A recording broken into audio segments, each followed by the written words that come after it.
I stood up from my seat at my own daughter's graduation dinner, and I said the only thing I could say. I didn't plan it, I didn't rehearse it.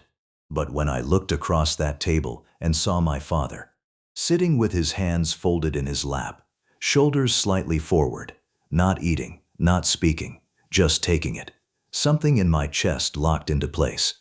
I said what I said, and I walked out. What happened in the 3 weeks after that changed things I didn't even know could be changed. My father's name is Howard Brock. Most people who meet him think he's a retired shop teacher. He's got the hands for it, wide palms, a few old scars, the kind of calluses that don't fully go away even when you stop working with them. He drives a 2009 Ford F-150 that he keeps immaculately clean. He wears the same style of flannel shirt in 3 different colors. He says yep instead of yes, folks instead of people, and he has never in his life talked about money. Not because he's embarrassed by the lack of it, but because, as I understand now, it just genuinely doesn't interest him as a topic of conversation. My mother passed when I was 14. After that, it was just the 2 of us in the house in Dayton, Ohio, and my father made everything feel like it was enough. I didn't have the sneakers the other kids had. I didn't go on the school trip to Washington, D.C. and 8th grade, but I never went hungry. I always had what I needed for school. And every Sunday, my father made the same pot roast he'd been making since before I was born, and we ate it at the kitchen table with the window cracked open. Even in January, because he liked the sound of the street. I never asked where the money came from when things were tight. I never asked why we didn't visit family on his side. He deflected. Well, changed the subject, made a joke, started talking about whatever was on the radio. I learned not to push. I put myself through Ohio State on loans and partial scholarship. Got a civil engineering degree, moved to Charlotte, built a decent life. I met a woman named Sylvia when I was 29, married her at 32, and my father drove up from Dayton for the wedding in that same F-150. He wore a Navy suit he'd had since 1994, and he danced with Sylvia's mother at the reception, and everyone loved him. That was the version of my life I thought I understood. My daughter Eleanor was born 18 months after the wedding. She's 31 now, which means I've been watching her be herself for 31 years, and it still catches me off guard sometimes. How completely her own person she turned out to be. She studied architecture, which she has her mother's sharpness and my father's patience, which is a rare combination. She finished her master's at UPenn last spring, and her fiancé's family insisted on hosting a celebratory dinner. Her fiancé's name is Griffin Alderman. He's 33. He works in private equity. He's not a bad person. I want to be clear about that. He's genuinely not a bad person, but he comes from a particular kind of family, and that family has a particular way of seeing the world. And that way of seeing the world had never before had to make room for someone like my father. Griffin's mother is Loretta Alderman.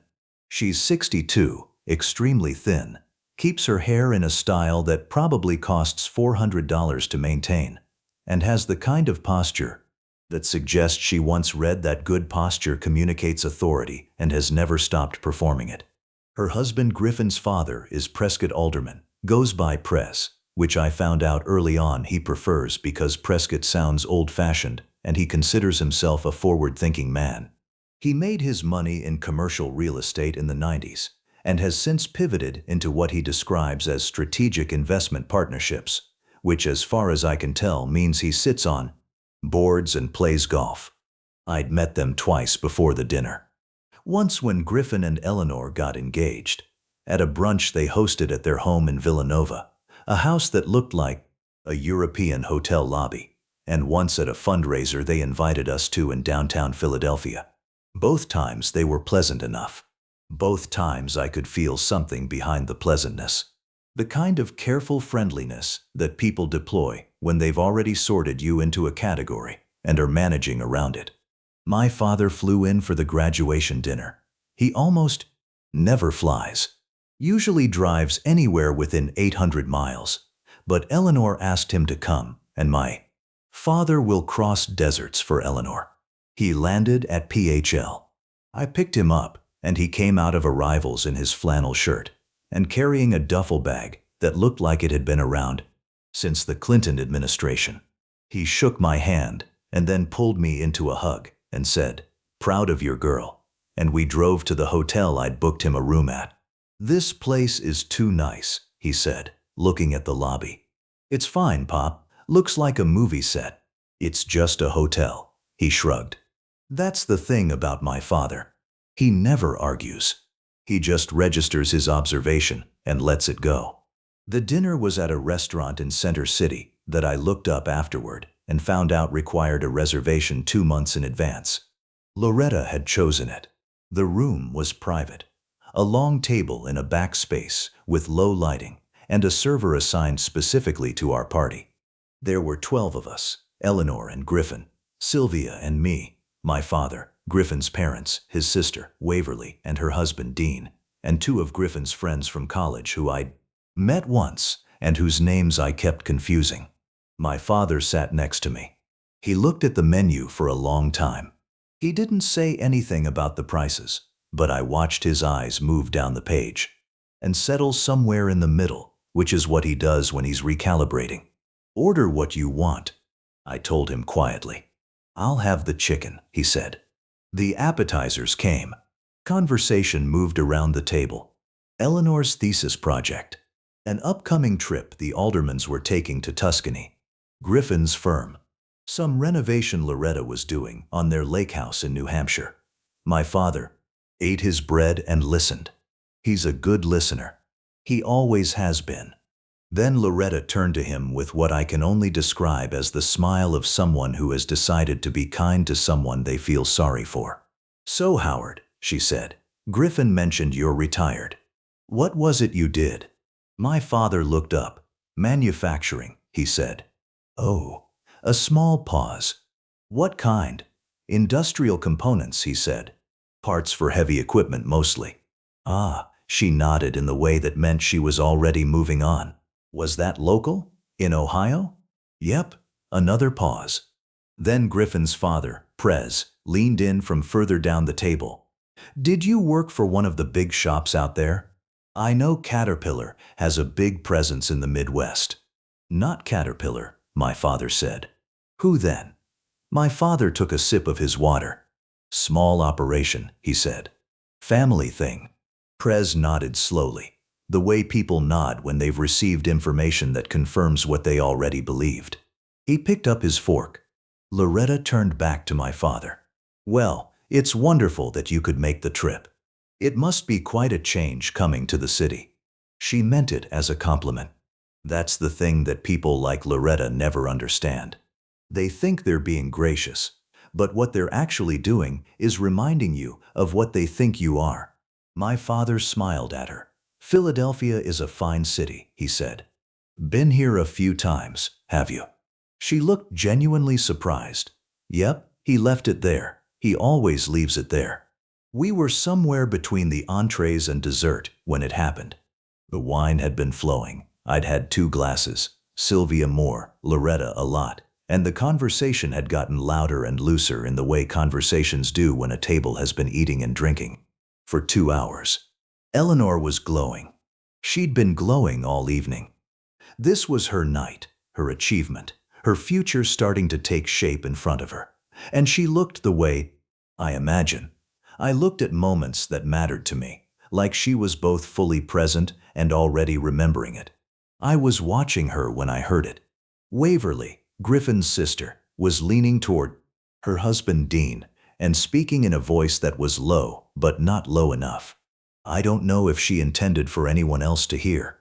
I don't know if she was drunk enough not to care. But I heard it, and Sylvia heard it, and 2 seconds later, based on the stillness that came over his face, my father heard it too.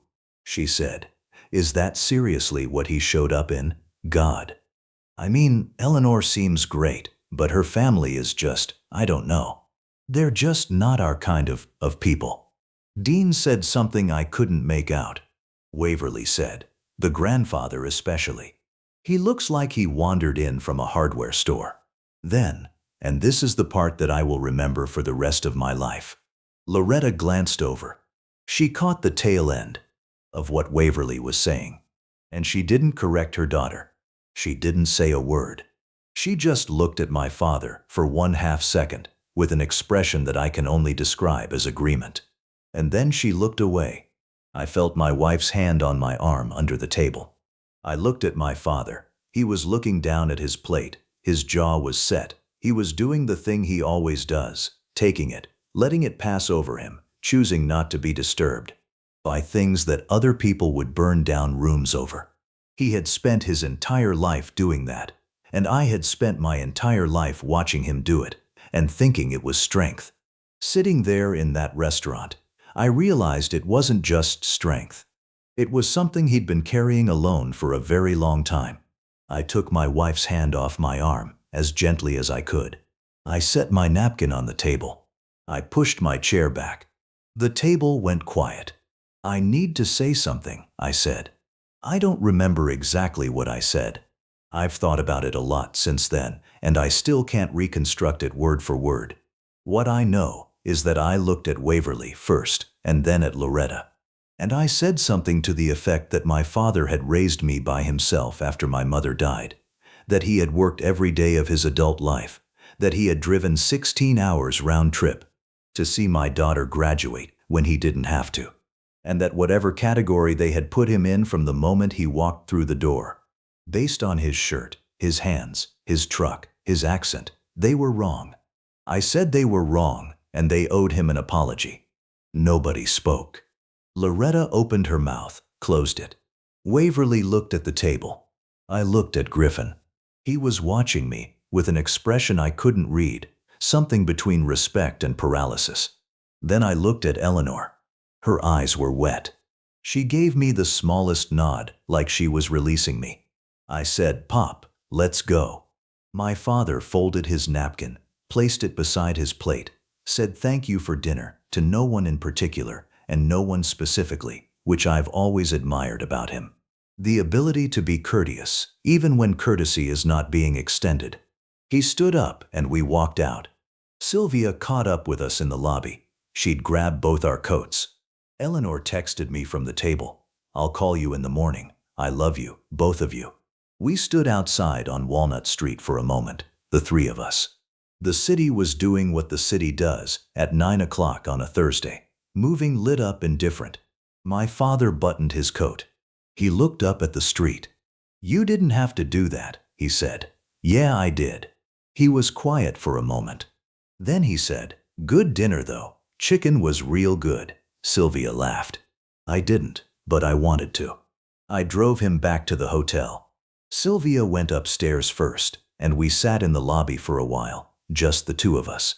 The way we used to sit at the kitchen table in Dayton when I was a teenager and couldn't sleep. My father ordered a cup of coffee from the bar, even though it was close to 10 o'clock at night, because he has never in his life been affected by caffeine. We didn't talk about what happened at dinner, not directly. We talked about Eleanor's thesis project, which he'd seen photos of and had opinions about from a structural standpoint. We talked about whether the F-150 needed new tires. We talked about a neighbor of his in Dayton who was putting an addition on his house and doing it wrong. When he said out of nowhere, "I want to show you something," he went upstairs and came back down with his duffel bag.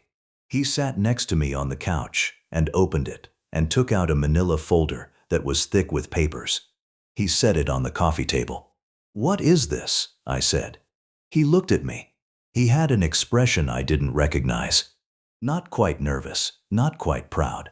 More like someone who has been holding a door closed for a long time and has finally decided to open it. "I haven't told you everything about the business," he said.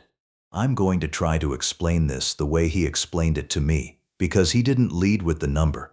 That's important. He didn't sit down and say, "Here's the bottom line." He started from the beginning, which I think is the only way he knows how to tell a story, and which is probably why it took him until well past midnight to get through it. He started the small parts operation in 1987. with $11,000 he'd saved working at a machine shop. He called it Brock Industrial Supply. He ran it out of a garage in Dayton for the first 3 years. He had 2 clients. He worked 16-hour days and came home and made dinner and was there when I got up every morning that I remember. I just never understood what he was doing in the garage until midnight. By 1995, he had 22 employees and a small warehouse on the west side of Dayton. He had expanded into components for agricultural equipment, which turned out to be a good call because the market for agricultural components in the Midwest was more stable than automotive. By 2001, the year I started at Ohio State, Brock Industrial Supply had annual revenue of just over $4 million. I stared at him. He held up one hand. He wasn't done. He had kept the business private on purpose, not because he was hiding anything, but because he had watched what money did to families. His own father had come into some money in the 70s and had torn his side of the family apart. Who got what? Who deserved more? Who had been overlooked? He didn't want that. He especially didn't want it to touch me. He wanted me to build my own life from my own work, to know what it felt like to earn things, to not have a number in the background distorting every choice I made.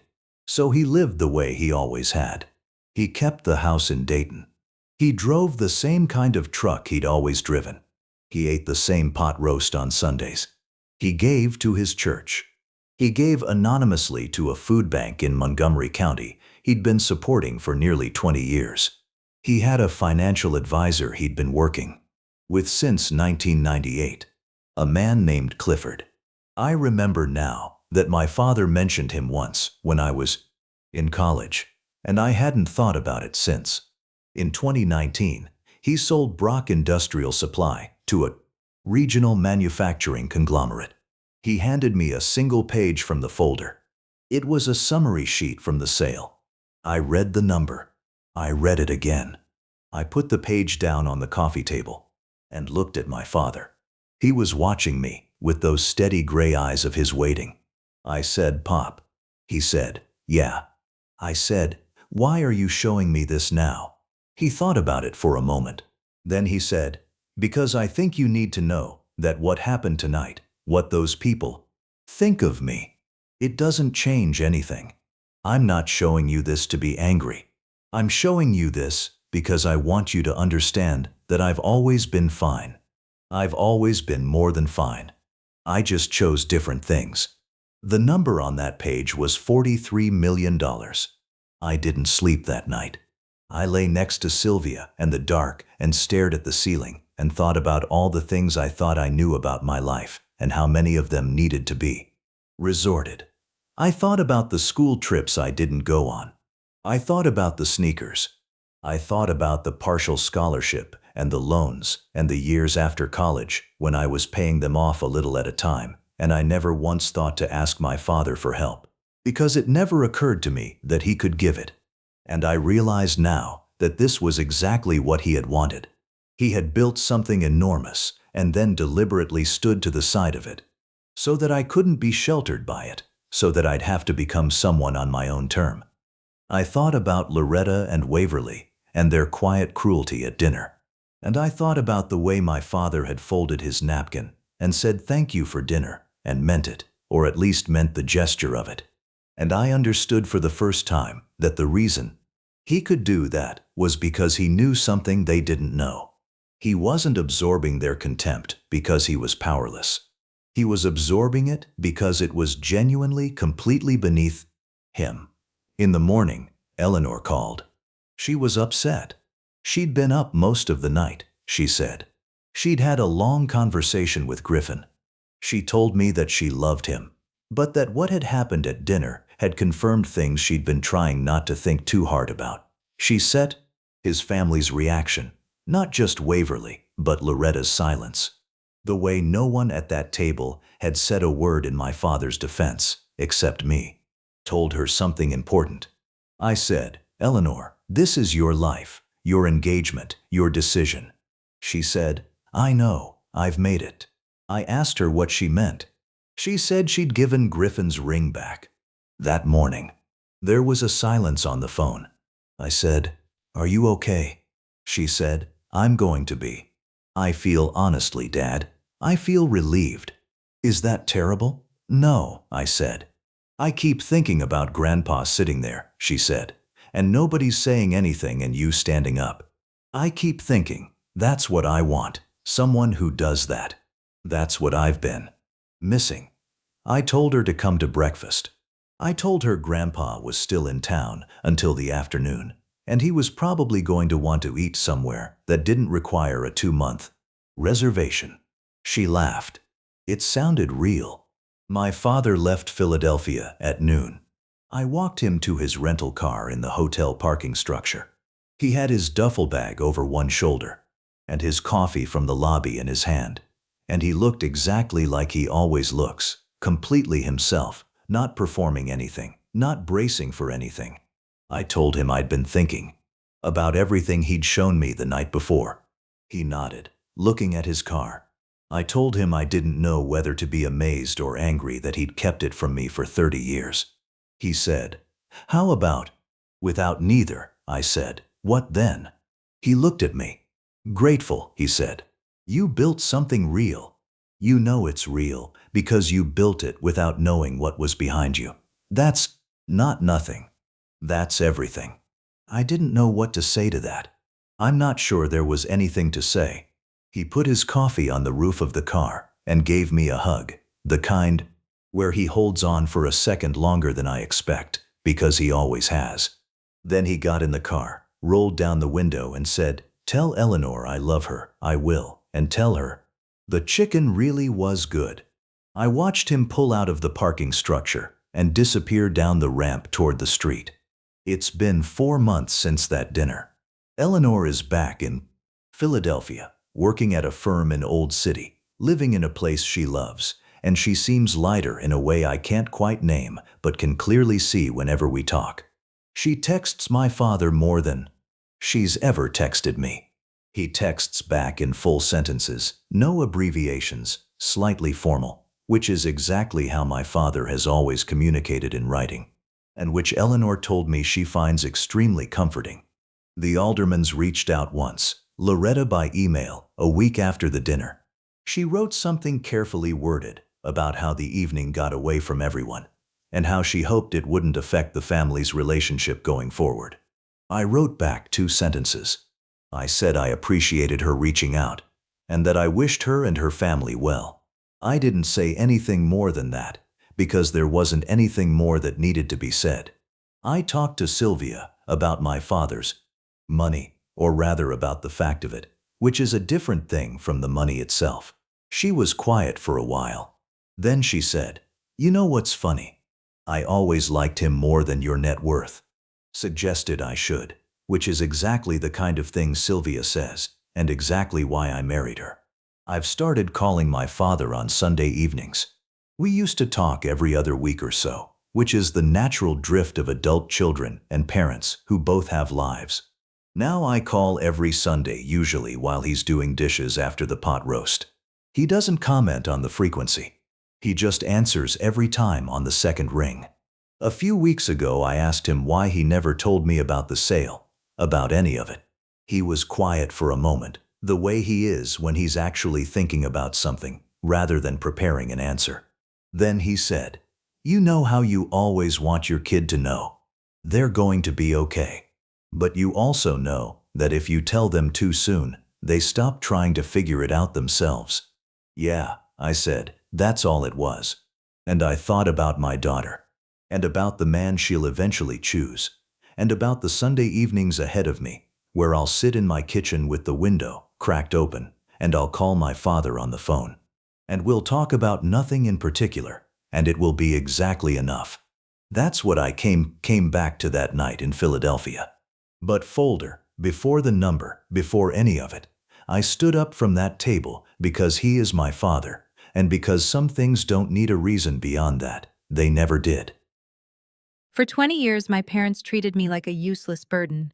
They told their wealthy country club friends I was a freelance failure who could barely pay rent. They had absolutely no idea what I really did for a living or the kind of power I actually held.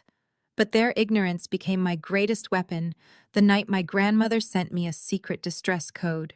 Exactly 15 minutes later, I kicked in the front door of their suburban mansion with 2 armed police officers by my side. My name is Melanie, and I am 33 years old.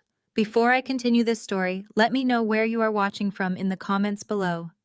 Hit like and subscribe if you have ever had to stand up to family members who underestimated your worth and tried to destroy your life. The heavy oak front door of my parents' house flew open with a deafening crack that echoed through the massive foyer. Officer Jenkins and Officer Miller stood right behind me, their hands resting cautiously on their utility belts. We stepped straight into the grand entryway, tracking the cold evening air over the imported marble tiles. To our right, the formal dining room was illuminated by a massive crystal chandelier. My parents, Gregory and Cynthia, were seated at the long mahogany table along with my younger sister Brittany and her husband Malcolm. They were in the middle of a lavish catered dinner. Crystal wine glasses caught the light, and a private chef in a crisp white coat was just pouring a dark reduction sauce over their expensive steaks. The sudden intrusion froze everyone in place. The chef slowly backed away toward the kitchen swinging door, clearly wanting no part of whatever was about to happen. My mother, Cynthia, dropped her heavy silver fork. It clattered loudly against her fine china plate. Her shocked expression quickly morphed into a mask of pure, unfiltered rage. She stood up so fast her dining chair scraped harshly against the hardwood floor. "Officers, arrest her right now!" Cynthia screamed, pointing her perfectly manicured finger directly at my chest. "My unemployed daughter is having another psychotic breakdown. She is delusional and dangerous. Please remove her from my property before she hurts someone." I did not flinch. I just stared at the woman who had spent my entire life making me feel like a genetic mistake for not conforming to her superficial suburban standards. Brittany scoffed from across the table, swirling her expensive red wine with an elegant flick of her wrist. "She is probably just looking for a handout again," Brittany sneered, tossing her blonde hair over her shoulder. Just like when she dropped out of grad school at 22 because she could not handle the pressure. It is pathetic, honestly. I took a deliberate step forward, my voice deadly calm, slicing right through their arrogance. "I dropped out of grad school because our mother emptied my entire tuition savings account to pay off the hush money for your drunk driving settlement, Brittany." The dining room grew tense, but the officers exchanged a tired look. They had clearly been called to domestic disputes in wealthy neighborhoods before and wanted no part of this family drama. Officer Jenkins sighed heavily and adjusted his radio, stepping slightly toward the front door. "Ma'am, if this is just a family dispute over money, we need to leave. We cannot get involved in domestic arguments unless a crime is actively in progress. We suggest you handle this in civil court." My father, Gregory, finally stood up, smoothing down his designer tie with a smug look of satisfaction. "You heard the officer, Melanie. Take your cheap clothes and your imaginary problems out of my house right this second. You are ruining our evening." Malcolm, my African-American brother-in-law, leaned back in his chair and let out a loud, mocking laugh. As a high-profile hedge fund manager, Malcolm always wore tailored suits that cost more than my first car, and he never missed a chance to remind me of my supposed inferiority. "Leave the poor girl alone, Gregory," Malcolm mocked, flashing a perfectly white smile. "She fixes laptops for minimum wage. She probably just needs to borrow our Wi-Fi because hers got shut off again." I ignored his taunt completely. I did not care about his expensive suit or his money. I turned my attention back to Officer Miller, pulling my phone from my jacket pocket. I looked directly at my mother and read aloud clearly and deliberately. 19, 2.168.1.45. The dining room went dead silent. Only the faint ticking of the grandfather clock in the hallway could be heard. "What absolute nonsense are you babbling about now?" Cynthia demanded, crossing her arms defensively. "That is the serial IP address for Grandma Beatrice's internal pacemaker monitor," I said, my voice dropping to a dangerous whisper. "It flatlined exactly 15 minutes ago. More importantly, the medical device did not send an automatic alert to the hospital because someone in this house manually disabled her emergency Wi-Fi router." The smug, arrogant smiles vanished from my family's faces instantly. The blood drained from Cynthia's cheeks, leaving her pale and trembling. Malcolm dropped his wine glass, the red liquid spilling across the pristine white tablecloth. Officer Jenkins immediately stopped walking toward the front door. His entire demeanor shifted from a bored patrolman to a highly alert law enforcement officer. His hand dropped straight to his heavy flashlight. Officer Miller unsnapped his radio from his belt, his eyes darting around the room. "Where is the grandmother?" Officer Jenkins asked, his voice suddenly sharp and commanding. "Upstairs, the master suite to the left," I replied, pointing toward the grand staircase. The officers did not hesitate for another second. They drew their flashlights and rushed past my frozen family, their heavy boots pounding up the carpeted stairs, leaving my parents and my sister pale, terrified, and completely speechless in the dining room. "Wait right there! You cannot go up there!" Gregory bellowed, his face turning an angry shade of purple. He lunged forward, throwing his arms wide across the bottom of the grand mahogany staircase. "This is private property, and you do not have a warrant. You are trespassing in my home." Officer Jenkins did not even break his stride. He lowered his shoulder and forcefully shoved my father aside, pressing him hard against the wooden banister. Gregory gasped in shock, completely unaccustomed to anyone challenging his authority in his own living room. Cynthia shrieked from the dining room, her voice echoing off the vaulted ceilings, demanding the badge numbers of the officers and threatening to call the mayor. I ignored the chaos, keeping my eyes locked on the landing above. I followed closely behind the heavy boots of the police officers, taking the stairs two at a time. The second-floor hallway was suffocatingly dark, save for the emergency medical light mounted above my grandmother's door. It was flashing a silent, urgent red warning. Officer Miller reached the heavy oak door first. He did not bother knocking. He grabbed the brass handle and shoved it open with a loud bang that rattled the expensive picture frames on the hallway walls. The stench of sterile rubbing alcohol, unwashed sheets, and stale, stagnant air hit me instantly.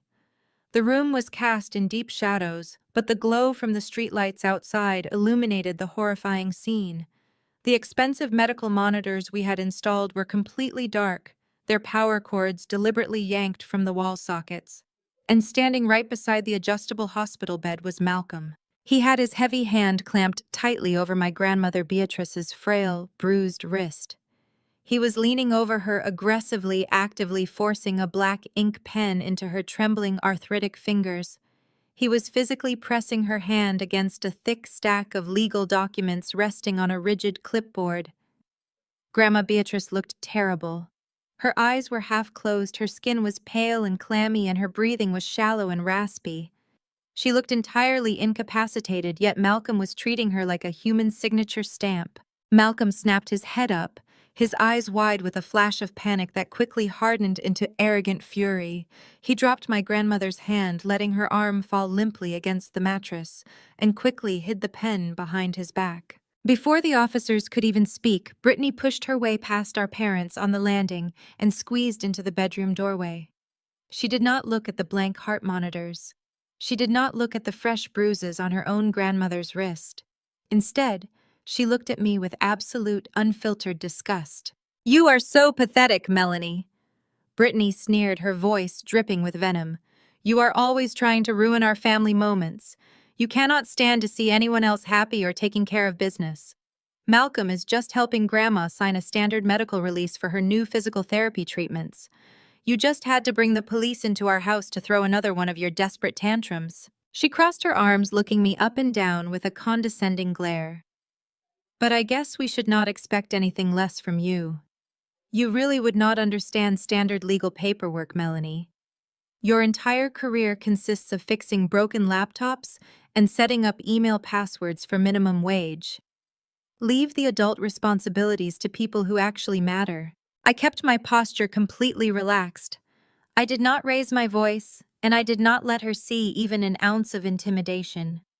I kept my eyes locked on Malcolm, who was slowly backing away from the bed, desperately trying to slide the clipboard under a stack of heavy blankets. "I understand enough to know that a simple medical release form does not require a thumbprint ink pad and a witness signature line," I replied, my voice slicing through the tense room like a blade. "I also understand that fixing computers for minimum wage is still infinitely better than stealing from the elderly. Which is exactly what you two have been doing ever since you maxed out all your credit cards to pay for that disastrous destination wedding you forced Mom and Dad to finance. Brittany let out an offended gasp, her face turning bright red. How dare you speak to me like that? Malcolm makes more in a week than you will make in your entire miserable lifetime. Officer Jenkins stepped right between me and Malcolm, cutting off Brittany's rant. Step away from the bed, sir, the officer commanded, shining his bright flashlight directly into Malcolm's eyes. Hand over the paperwork right now. What exactly are you doing in the dark with an unresponsive patient? Malcolm squinted against the harsh light but quickly recovered his composure. He straightened the lapels of his $5,000 tailored suit, cleared his throat, and put on his best hedge fund manager persona. It was the exact same smooth, confident mask he used to charm wealthy investors and intimidate anyone he considered beneath his tax bracket. Officers, I truly apologize for this ridiculous interruption, Malcolm said, his tone perfectly calibrated to sound reasonable and authoritative. My sister-in-law has a well-documented history of mental instability and extreme jealousy. Please escort this woman out of my in-laws' house immediately before I am forced to press charges for trespassing and harassment. He smoothly retrieved the clipboard from the bed and held it against his chest like a shield. I am a licensed financial fiduciary and a respected managing director. I know the law inside and out. What you are looking at is not a crime. It is a legally binding, fully notarized power of attorney document. Beatrice's health has been declining rapidly, and the family agreed that someone responsible needed to step in. As of this exact moment, I am legally in charge of Beatrice's entire estate, her medical decisions, and all of her financial assets. He confidently thrust the thick stack of papers toward the officers. The heavy gold seal of a notary public gleamed distinctly in the beam of the officer's flashlight. Officer Miller tentatively took the document, his eyes scanning the dense legal jargon, clearly uncertain of how to proceed against a wealthy man claiming ultimate legal jurisdiction. I stepped forward, moving right beside the officer. I casually glanced down at the final page of the document over his shoulder. My eyes locked onto the specific notary stamp and the date printed beneath it. A slow, chilling smile spread across my face. I looked up and met Malcolm's arrogant gaze. You hold a legally binding power of attorney, I asked, my voice echoing loudly in the quiet room. I let out a sharp, cold laugh that wiped the smug expression right off his face. Notarized by Crestwood Legal on Tuesday, Malcolm lets out a harsh, abrasive bark of laughter that completely lacks any real humor. He tightens his grip on the clipboard, pressing the thick stack of papers against his chest like a shield. He glares down at me with the same sneering superiority he has directed my way since the day Brittany first brought him home to our family dinners. Crestwood Legal is a highly respected corporate firm, Malcolm says, his voice dripping with absolute condescension. But I would not expect someone like you to understand how high-level estate management works. You fix broken hard drives for a living. Why do you not take your little tablet, go back to your basement job, and leave the adult responsibilities to people who actually know how to build wealth? My father, Gregory, pushes his way past the police officers on the landing. He completely ignores my grandmother, lying helpless and heavily medicated in the bed right behind us. Instead, he marches right up to stand shoulder to shoulder with Malcolm. The visual is entirely sickening, but perfectly on brand for my family. My own father eagerly aligning himself with a smooth-talking fraudster to put his daughter in her place. Listen to your brother-in-law right now. Gregory barks, his face flushing with an ugly, dark anger. He points a finger directly at my face, stepping aggressively into my personal space. Malcolm handles multi-million-dollar hedge funds. He manages real assets for important people. He is the son we never had. You are just jealous because you have accomplished absolutely nothing with your life. Brittany steps out from the hallway shadows, folding her arms tightly across her chest. Her designer dress rustles softly as she sneers at me. You are just making things up again, Melanie. You spend all your time reading internet conspiracy theories because you have no real friends and no real career to focus on. Malcolm only uses the most elite lawyers in the city. You are embarrassing yourself in front of these officers. I do not yell back. I do not raise my voice to match their frantic, manic energy. I simply tap the screen of my tablet. The bright backlight illuminates the dark space between us. I turn the screen around, holding it up so the harsh light hits Malcolm right in the face. I am not jealous of a man whose notary just got indicted by the FBI for wire fraud, I reply, my voice slicing through the heavy air with ice-cold precision. Malcolm freezes. The arrogant smirk vanishes from his face in a fraction of a second. His eyes dart down to the glowing screen of my tablet. Crestwood Legal was raided exactly 48 hours ago. I state clearly, making sure every single person in the room hears the devastating details.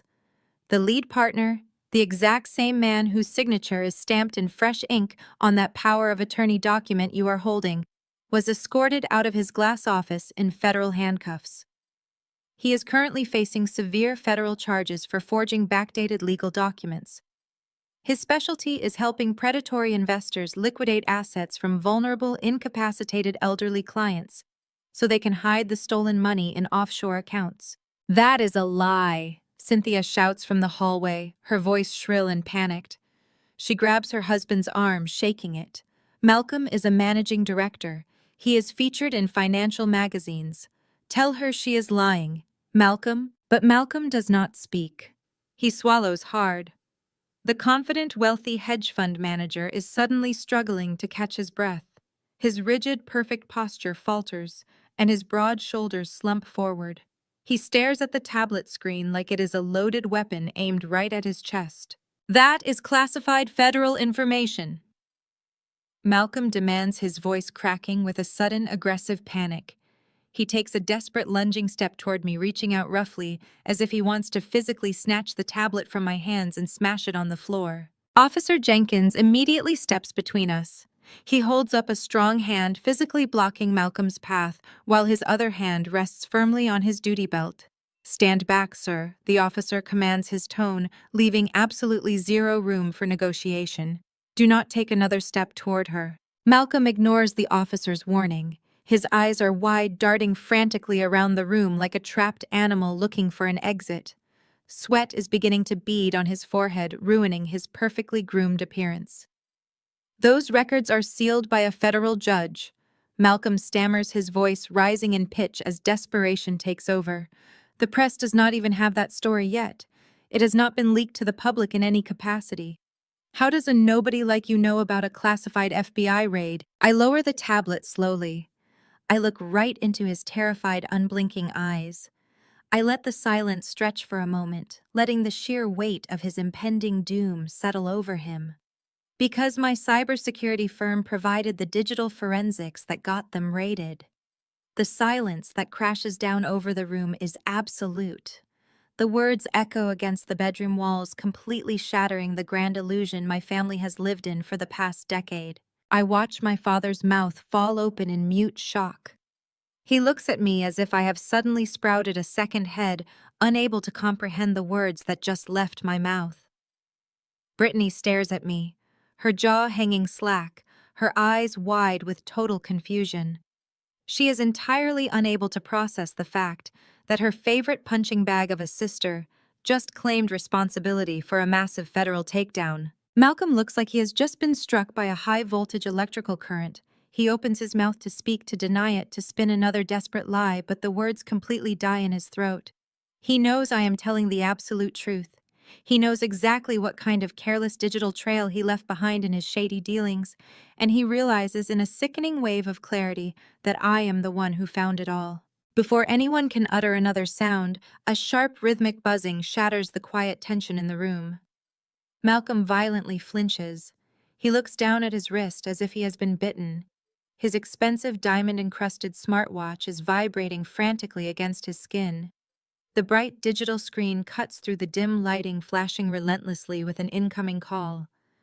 I can clearly read the caller ID from where I am standing. It says, "Board of Directors." Malcolm stares at the vibrating watch with pure, unadulterated terror. His firm is calling him at this late hour of the night. They know. The digital trail has finally caught up to his physical reality. The ultimate facade he built his entire life around is crashing down, and there is absolutely nowhere left for him to hide. Malcolm stares at his vibrating wrist as if a venomous snake has just wrapped itself around his arm. All the color instantly drains from his face, leaving his skin a sickly ashen gray.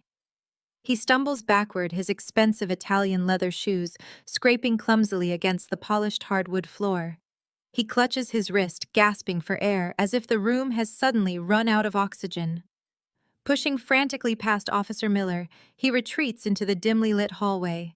We can hear his frantic, high-pitched whispers echoing off the vaulted ceilings as he desperately tries to answer the call from his furious board of directors without anyone hearing the details of his demise. Brittany cannot handle the sudden violent shift in the power dynamic. Her golden husband is currently hyperventilating in the hall, and the illusion of her perfect life is cracking wide open. She immediately goes on the attack, stepping squarely in front of me to physically block my view of the hallway.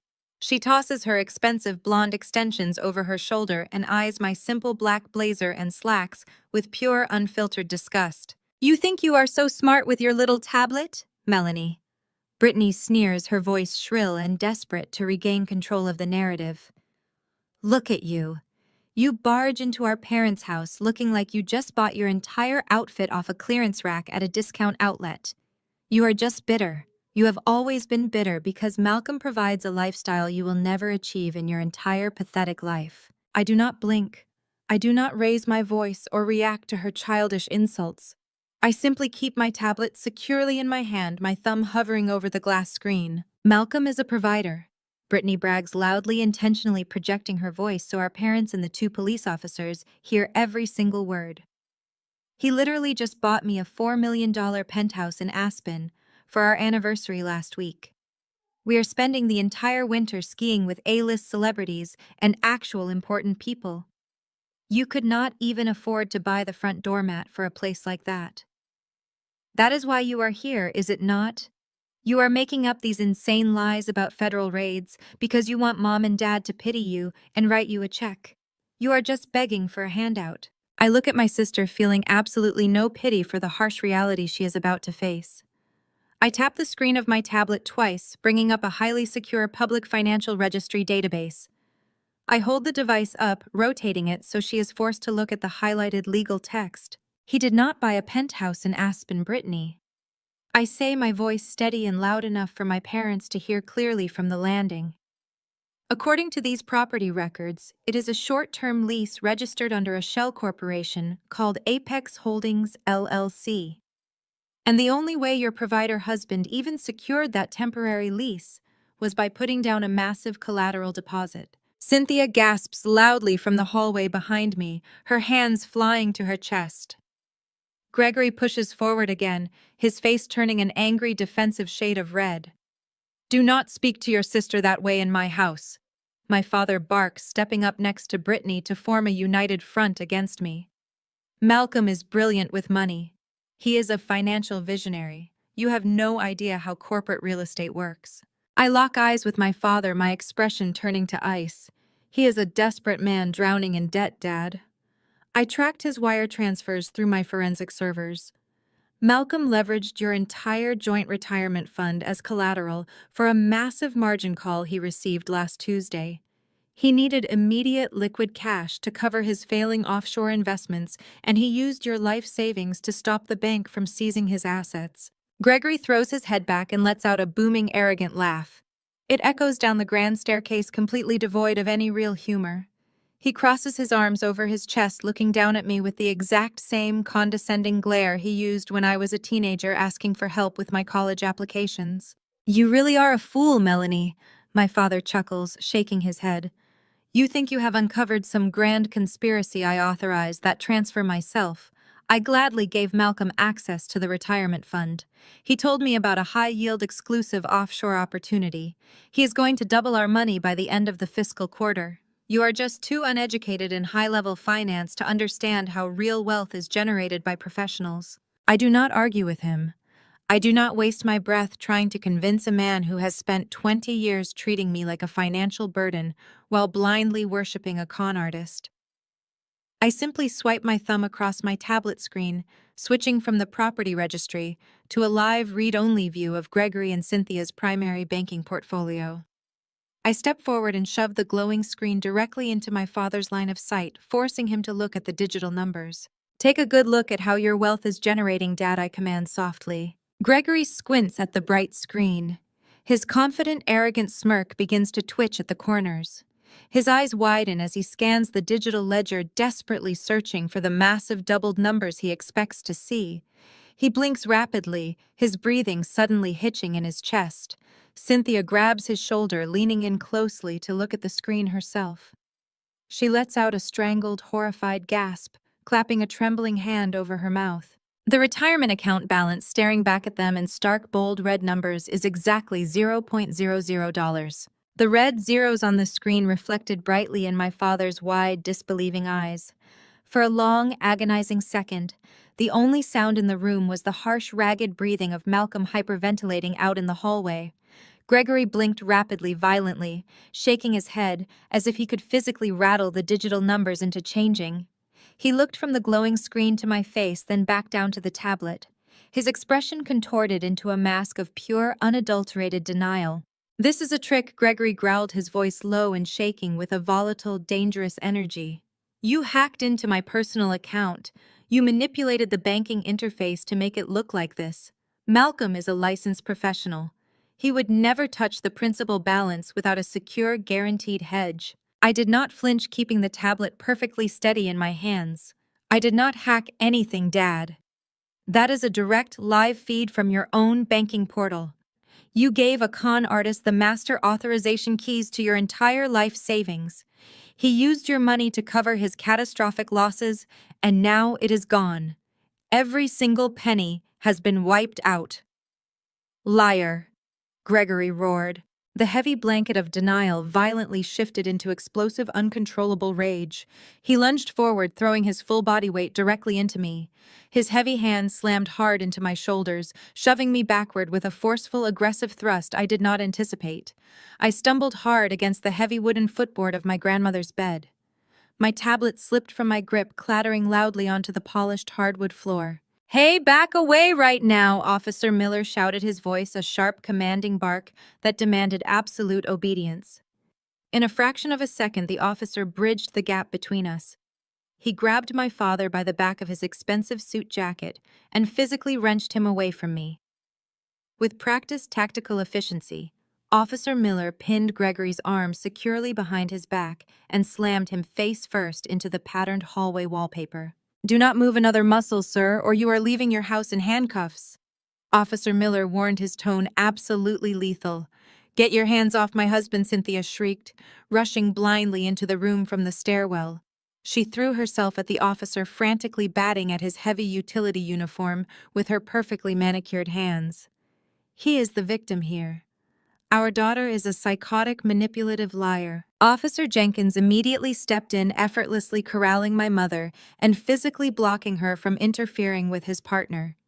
"Ma'am, step back immediately, or you will be arrested for assaulting a police officer. Control yourself right this second." Cynthia practically vibrated with rage, her styled hair now a chaotic mess around her flushed face. Restricted by the officer's outstretched arm, she aimed all of her venom directly at me, seeking to destroy my credibility in front of the law enforcement officials. "You always fabricate things, Melanie," Cynthia yelled, her voice echoing shrilly off the high bedroom ceilings. "You have been a toxic, pathological liar since you were 15 years old. You stood right in our kitchen and claimed your own father was embezzling funds from his own philanthropic charity.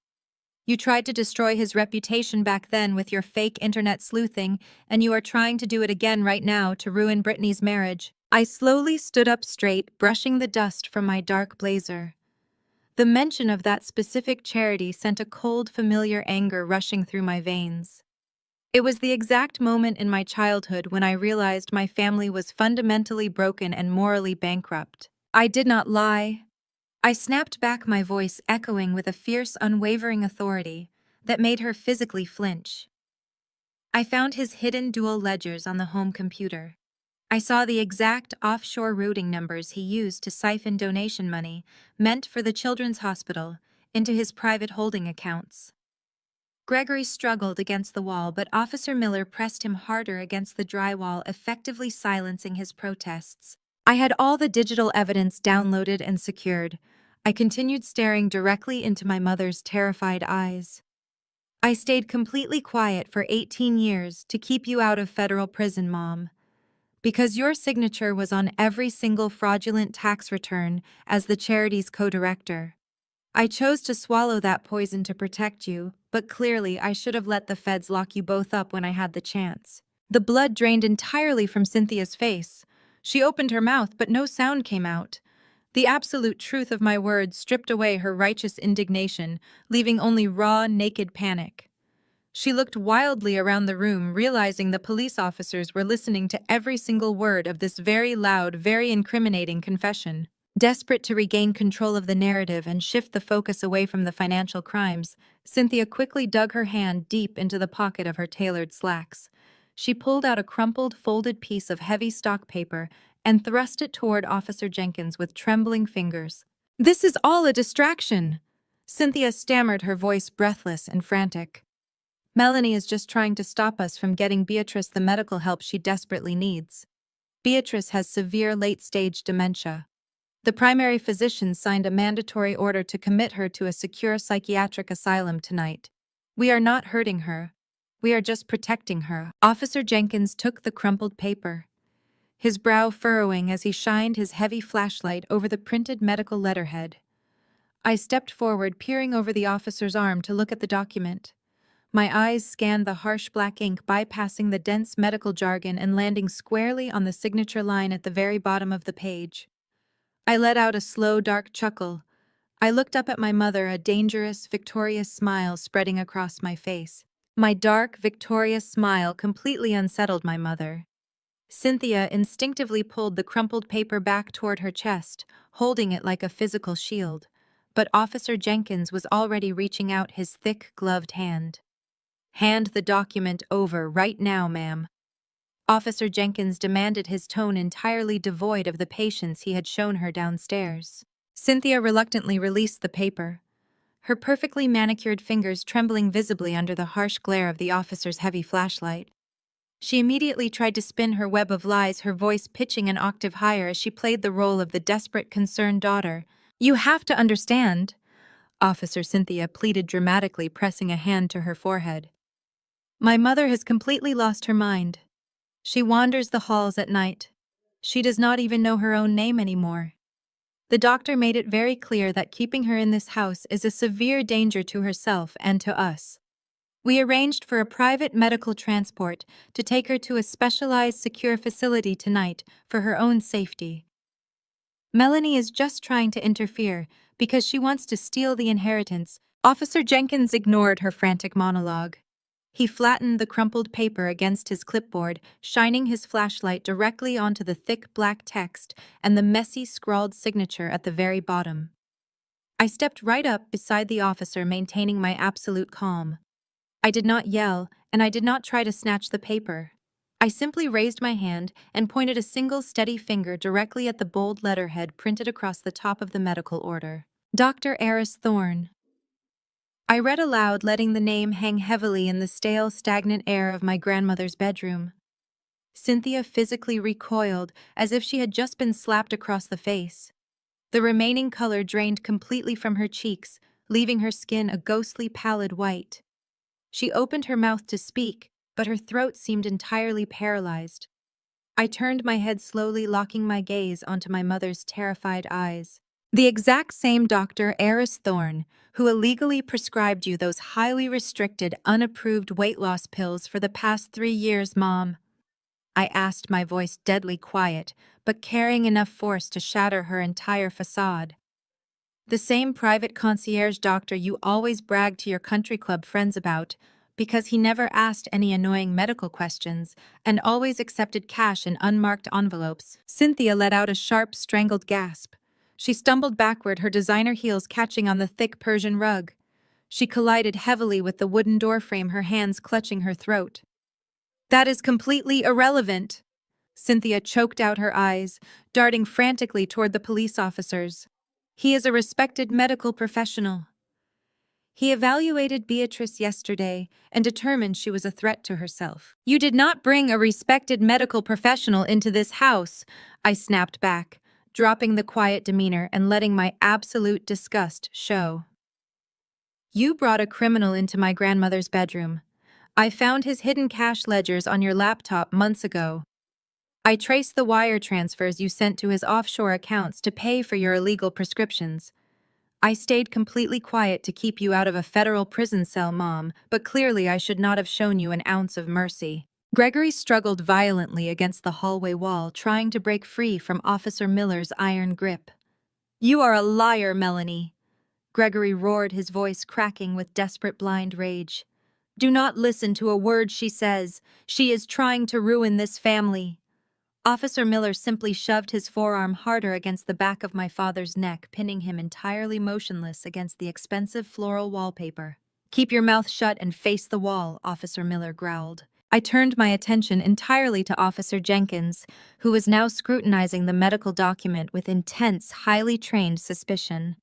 I connected the horrifying dots for him, speaking clearly and deliberately, so there was absolutely no room for misunderstanding. Look at my grandmother, officer, I instructed, gesturing toward the frail, deeply unconscious woman lying in the dark bed.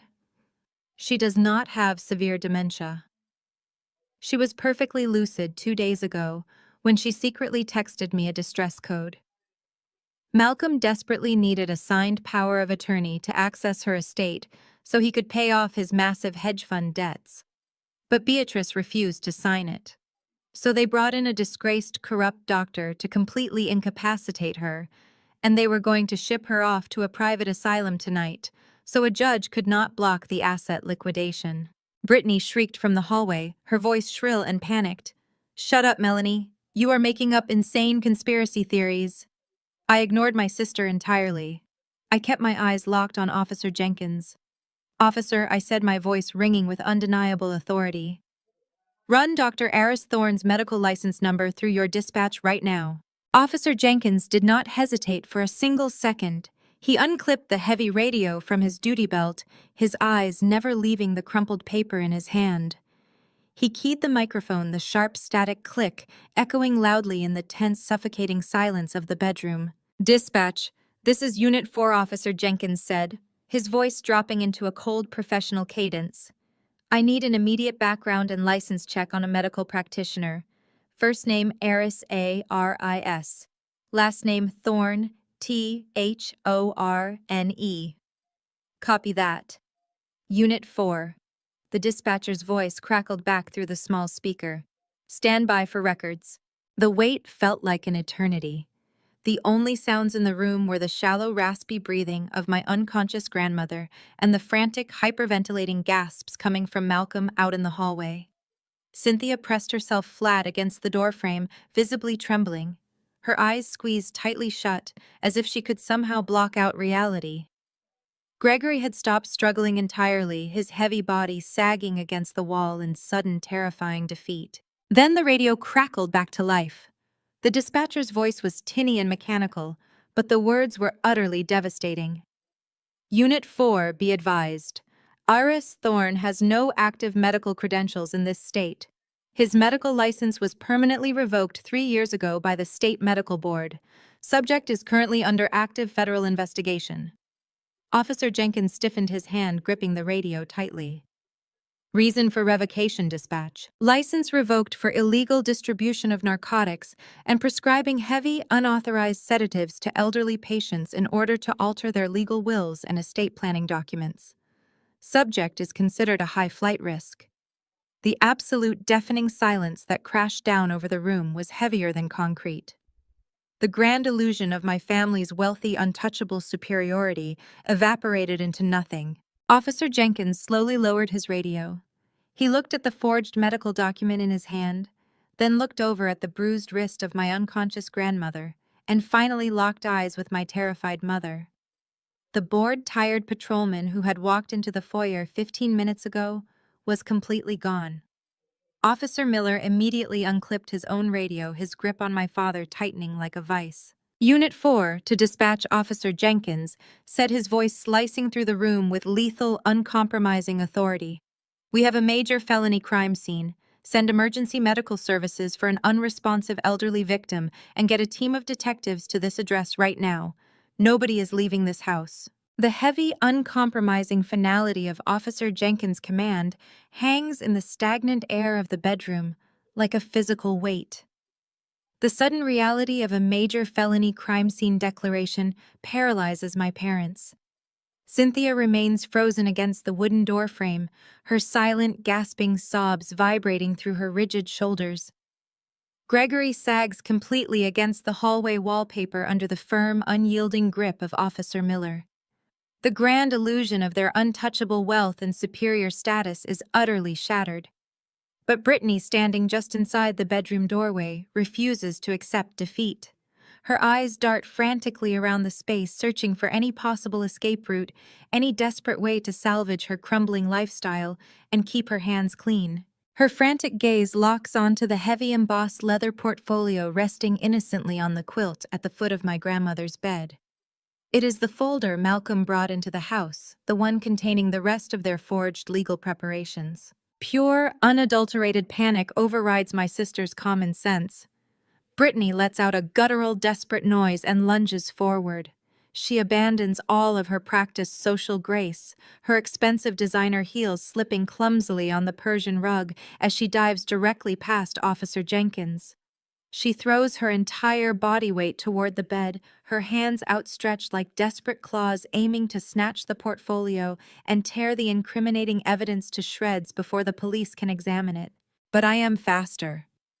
Years of constantly anticipating my family's relentless betrayals have honed my reflexes to a razor-sharp edge. I step firmly into her path, using my own body to physically barricade her from the bed. As her hands reach frantically for the leather folder, I reach out and grab her right wrist. I do not offer a gentle restraint. I grip her forearm with unyielding force and twist it sharply backward, applying just enough precise, painful pressure to stop her forward momentum completely. Brittany lets out a high, sharp squeal of pain, her perfectly manicured acrylic nails swiping empty air mere inches from the documents. I do not let go of her arm. With my free hand, I reach behind me and snatch the heavy portfolio off the quilt, securing it tightly against my chest. I release her wrist with a forceful shove and take a deliberate step back, putting myself safely out of her reach while keeping the evidence completely secure. Brittany recoils, clutching her bruised wrist against her chest. Her face twists into an ugly, furious mask of pure childish entitlement. She completely ignores the two armed police officers standing just feet away, entirely consumed by her own selfish rage and the sudden denial of getting exactly what she wants. "You always steal my things!" Brittany screams, her voice echoing shrilly off the vaulted ceiling and causing Officer Jenkins to instinctively place a hand on his utility belt. "You have been insanely jealous of me our entire lives. You always try to ruin what I have, just like when you tried to steal my spot on the varsity cheer team in high school. You have always wanted exactly what belongs to me because you are nothing but a bitter loser." I stare at my sister, my grip tightening around the leather portfolio until my knuckles turn white. The sheer, staggering magnitude of her delusion is almost difficult to comprehend. She is actively facing a lengthy federal prison sentence for elder abuse and fraud, yet her mind instantly reverts to a petty high school popularity contest from a decade ago. "I did not try to steal your spot, Brittany," I reply, my voice dropping to a low, icy tone that drips with absolute contempt. "I earned my spot on that team through 6 months of grueling, relentless practice. You were put on that roster for one reason only. Dad secretly handed the head coach a $10,000 cash bribe hidden inside a Booster Club donation envelope. I saw the bank withdrawal receipt sitting right on his office desk. You have never earned a single achievement in your entire pathetic life. Everything you possess is bought with dirty, stolen money, just like how your provider husband is trying to bribe and steal his way out of federal bankruptcy right now." Brittany gasps loudly, her jaw dropping open as she prepares to scream another frantic denial, but I refuse to give her the opportunity to speak. I flip open the heavy cover of the leather portfolio I just rescued from her grasp. I fully expect to find more fake psychiatric evaluations or perhaps a forged medical transport release form to justify removing my frail grandmother from the house in the middle of the night. But as my eyes scan the dense, highly classified legal text printed on the thick ivory paper, the blood runs completely cold in my veins. The sheer scale of their malicious greed is far worse than I ever anticipated. I look up from the document, my gaze cutting straight through the tension in the room and locking directly onto Malcolm. He is still hovering in the dimly lit hallway behind Officer Miller, his face slick with a cold, terrified sweat. "This is not a medical release form," I announce, my voice ringing out with crystal clear, unwavering authority. Every single eye in the room snaps toward me. "This is an irrevocable international wire authorization," I read aloud, holding the document up so Officer Jenkins can clearly see the official banking seals and the forged signature line. It is a direct, immediate transfer order. It is pre-filled to liquidate and drain the entirety of Beatrice's $5 million estate directly into a shielded offshore account registered in the Cayman Islands. And the sole beneficiary of this account is listed right here at the bottom of the page: Apex Holdings, LLC. The exact same shell company Malcolm used to lease your temporary Aspen penthouse. The ultimate theft is laid entirely bare under the harsh light of the bedroom. The heavy, suffocating silence that crashes down over the room is absolute and deafening.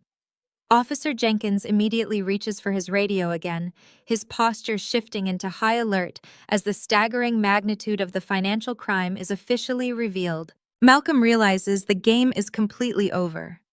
The walls are rapidly closing in, and a federal prison cell is staring him right in the face. His eyes widen in pure animalistic terror. He does not offer a single word of defense. He does not try to explain his actions or protect his furious, panicked wife. He simply spins around on his expensive Italian leather shoes, shoving his way blindly down the hallway, and makes a desperate, frantic sprint toward the grand staircase. Malcolm does not even make it to the edge of the landing. He turns and sprints with the blind, frantic desperation of a cornered animal, his expensive leather shoes scraping wildly against the polished oak floorboards. But Officer Miller is already moving. Abandoning his post beside my frozen, defeated father, the officer launches himself down the length of the corridor with terrifying speed. He closes the gap in 3 massive strides. Just as Malcolm reaches out to grab the carved wooden banister of the grand staircase, Officer Miller tackles him squarely between the shoulder blades. The impact is brutal and deafening. They crash to the hardwood floor in a tangled heap of limbs. The sickening sound of expensive fabric ripping tears through the air as the custom seams of Malcolm's bespoke tailored suit jacket burst completely open under the sheer force of the takedown. Malcolm thrashes violently on the floor, kicking his legs and flailing his arms like a petulant child throwing a tantrum. "Get off me!" he shrieks, his voice pitching into a hysterical, breathless squeal. "You have no right to touch me. I know the mayor. I will have your badge for this." Officer Miller ignores the empty threats entirely. He drives his heavy knee directly into the center of Malcolm's ruined suit jacket, pinning the struggling man flat against the floorboards. In 2 swift, practiced motions, he wrenches Malcolm's arms forcefully behind his back. The sharp, metallic click of heavy steel handcuffs, ratcheting tightly around Malcolm's wrists, echoes loudly down the vaulted hallway. "Stop resisting, or I will add assaulting an officer to your growing list of felony charges." Officer Miller barks, his voice devoid of any sympathy. He grabs Malcolm by the collar of his torn jacket and hauls him roughly up into a kneeling position against the wooden balustrade. Brittany rushes out of the bedroom, her face streaked with ruined mascara and tears of absolute panic. She stops dead in her tracks at the sight of her golden provider husband kneeling on the floor in handcuffs, his expensive clothes torn and ruined. Malcolm realizes physical escape is now completely impossible. The heavy steel bites into his wrists, and the reality of his impending federal prison sentence crashes down on him. Desperate to regain control, he violently shifts his tactics, reverting to the only defensive strategy he has left. He glares up at me as I walk calmly down the hallway to stand over him. His face twists into a mask of righteous, fabricated indignation. "This is profiling," Malcolm yells, his voice booming down the grand staircase to ensure everyone in the house hears his performance. You are targeting me because I am a successful black man, making millions of dollars. You cannot stand to see me thrive, and you are just a bitter single loser, Melanie. You are spinning these racist, psychotic lies because you are jealous of my wealth and my marriage. Brittany immediately seizes on this fabricated narrative, eager to protect the illusion of her perfect life. He is right, she screams, pointing a shaking finger at me. You are just a jealous, lonely spinster. You cannot handle that. Malcolm built an empire while you amount to nothing. I do not raise my voice. I do not react to the insults or the desperate, pathetic attempt to play the victim card. I simply step closer to the kneeling man, the heavy leather portfolio still clutched securely under my arm. I slowly crouch down, bringing my face perfectly level with his sweating, terrified eyes. I stare at him with an expression of absolute chilling indifference. I do not care about your race or your fancy tailored suits, Malcolm. I say, my voice dropping to a low, lethal whisper that completely slices through his hysterical shouting. I care that my forensic software tracked the $800,000 you stole directly from your corporate clients to pay off your massive gambling debts in Macau last month. The air in the hallway instantly turns to ice. Malcolm's jaw snaps shut. The fabricated righteous anger vanishes from his face in a fraction of a second, replaced by a hollow, paralyzing dread. I lean in an inch closer, making sure he hears every single detail of his own destruction. You thought routing the stolen client funds through dummy shell corporations in Cyprus would hide the money trail. You thought transferring it into cryptocurrency before paying the casino markers would make it untraceable. But you are arrogant, Malcolm, and your arrogance made you sloppy. I decrypted the entire ledger 3 days ago. I have every single transaction timestamp, every routing number, and the exact names of the clients you defrauded. You are not a millionaire visionary. You are a degenerate gambling addict who resorted to stealing from a dying elderly woman because the high-stakes cartel in Macau threatened to break your legs if you did not pay up. Gregory lets out a strangled, horrifying gasp from the bedroom doorway. The final pieces of the puzzle violently click into place in my father's mind. His entire joint retirement fund was not lost in a bad hedge fund market. It was flushed down a casino table on the other side of the world to save the life of a con artist. Gregory clutches his chest, physically sliding down the doorframe until he hits the floor, his breathing ragged and shallow. Brittany stares at her husband, her mouth hanging open. The complete lack of denial on Malcolm's face is the most damning confession of all. He does not scream. He does not fight back. He just stares at the floor, his breathing coming in short, panicked wheezes as his entire fabricated empire burns to ash around him. During the violent scuffle with the police officer, Malcolm's sleek, expensive smartphone had slipped out of his tailored trouser pocket. It now lies face up on the hardwood floor, resting just inches from the toe of my black shoe. Suddenly, the dark screen of the phone illuminates the dim hallway. A sharp melodic chime cuts through the heavy silence as a new notification banner pops up across the locked display. I slowly lower my gaze to the glowing glass screen. I read the notification banner, a dark, victorious smile spreading across my face. I reach down and pick up the vibrating device, holding it up so the bright screen is perfectly visible to Malcolm, Brittany, and both police officers. "Well, Malcolm," I announce, my voice echoing clearly down the grand staircase. "It looks like my digital forensic report was not the only thing you had to worry about today." I turn the phone toward my sister, forcing her to look at the bright notification banner. "You have a new text message from a contact named Lexi," I read aloud, emphasizing every single devastating word. The message says, "The SEC is raiding your office right now. Did you get the old lady's money yet?" Brittany lets out a piercing, hysterical shriek, clapping her hands over her ears, as if she can physically block out the reality of her shattered life. Malcolm squeezes his eyes shut and drops his head against the wooden balustrade, letting out a long, broken whimper of absolute, unavoidable defeat. The shrill, piercing pitch of Brittany's screams shatters whatever fragile silence remains in the upstairs hallway.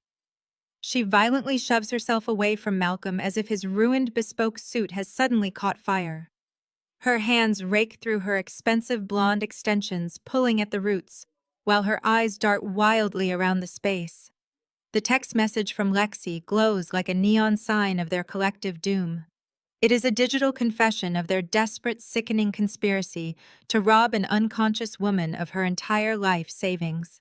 Before Brittany can formulate a single coherent sentence of defense, a rapid, booming series of knocks erupts from the front door downstairs. It is not the polite, measured tapping of a neighbor or a delivery driver. It is the heavy, authoritative pounding of law enforcement demanding immediate entry. Simultaneously, violent strobes of red and blue light begin to wash through the grand arched window at the end of the corridor.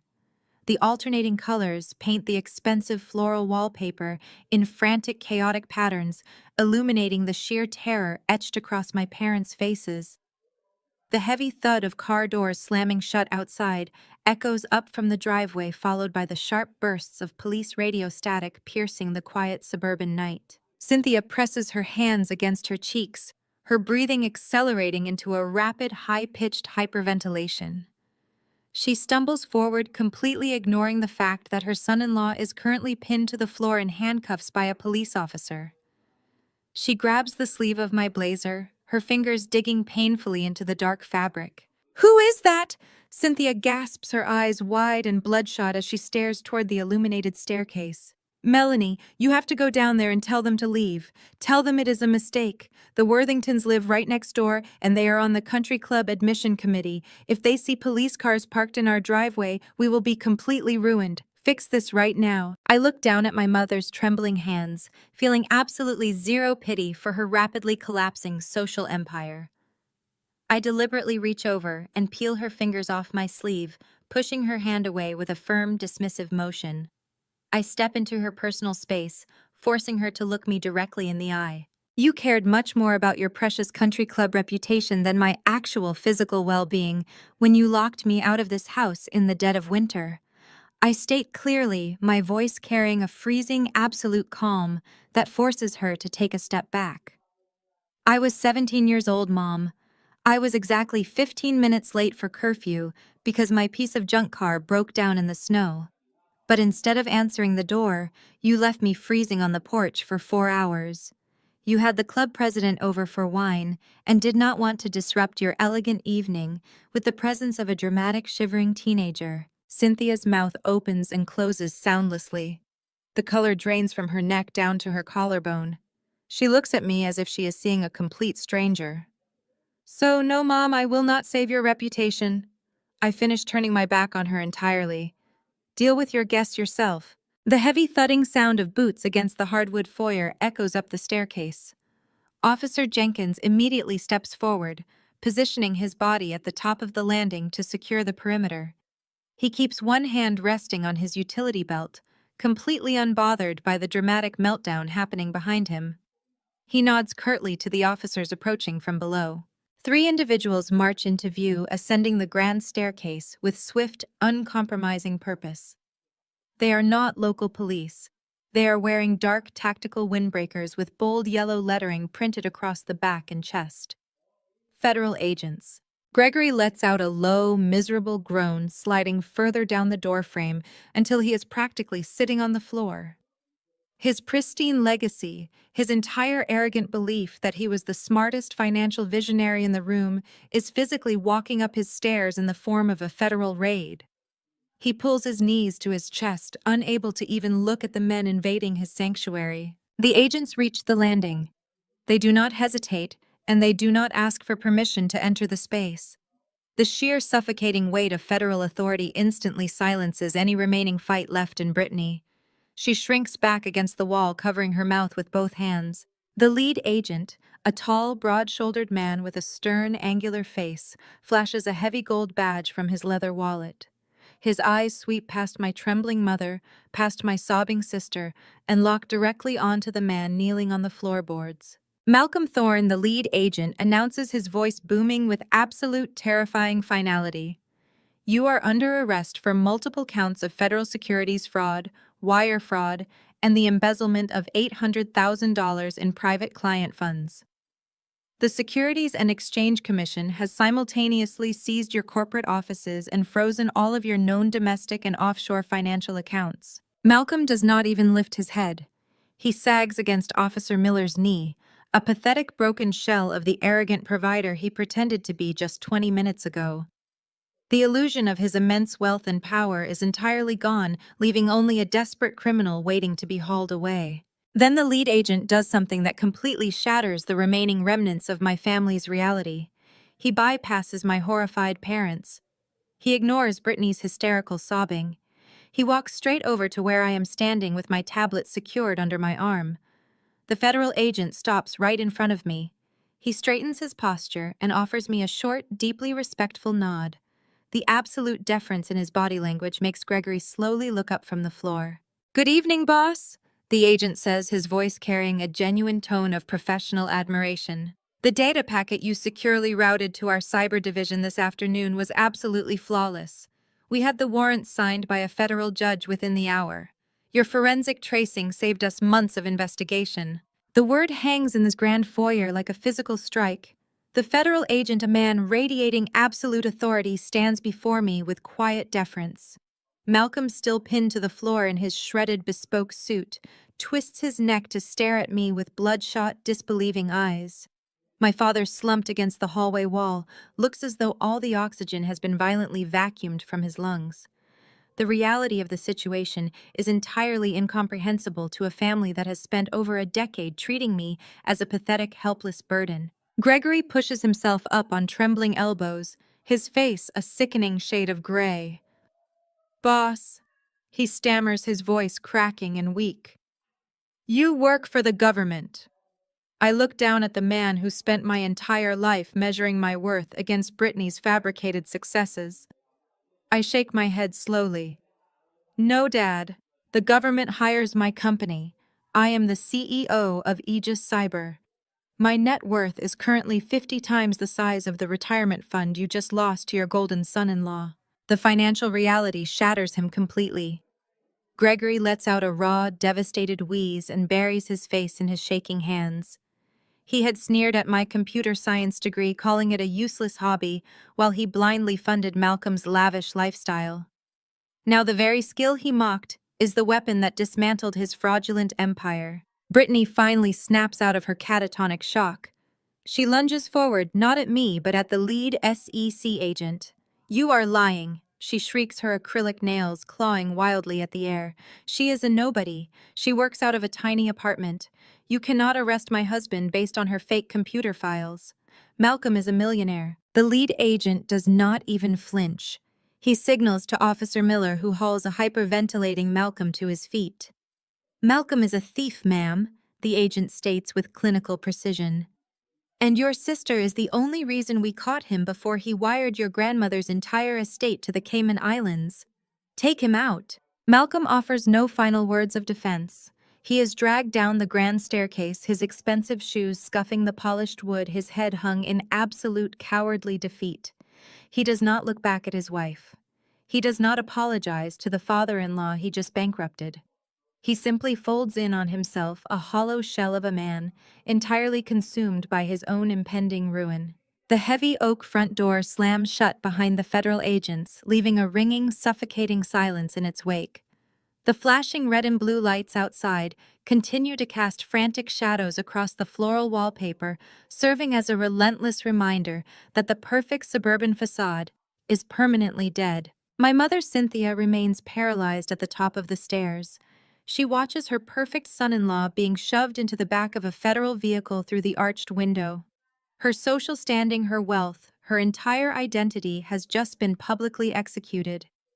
Then her eyes slowly drag back to me. The realization of my wealth, the staggering sum I just casually mentioned, overrides her shock. The deeply ingrained opportunism that defines her character violently switches gears. She does not apologize for locking me out in the snow. She does not apologize for the decades of emotional abuse or the constant grinding comparisons to Brittany. Instead, she sees a lifeline. She sees a new provider. Cynthia scrambles forward. She drops heavily to her knees right in front of me, completely disregarding the expensive silk of her skirt.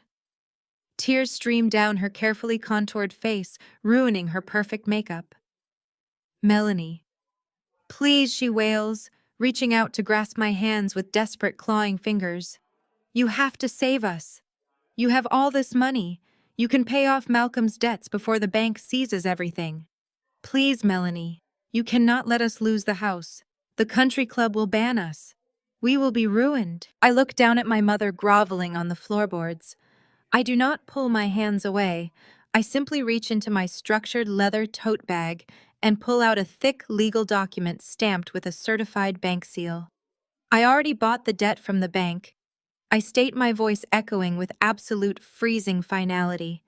I own the mortgage to this house now. The desperate pleading wails freeze in Cynthia's throat.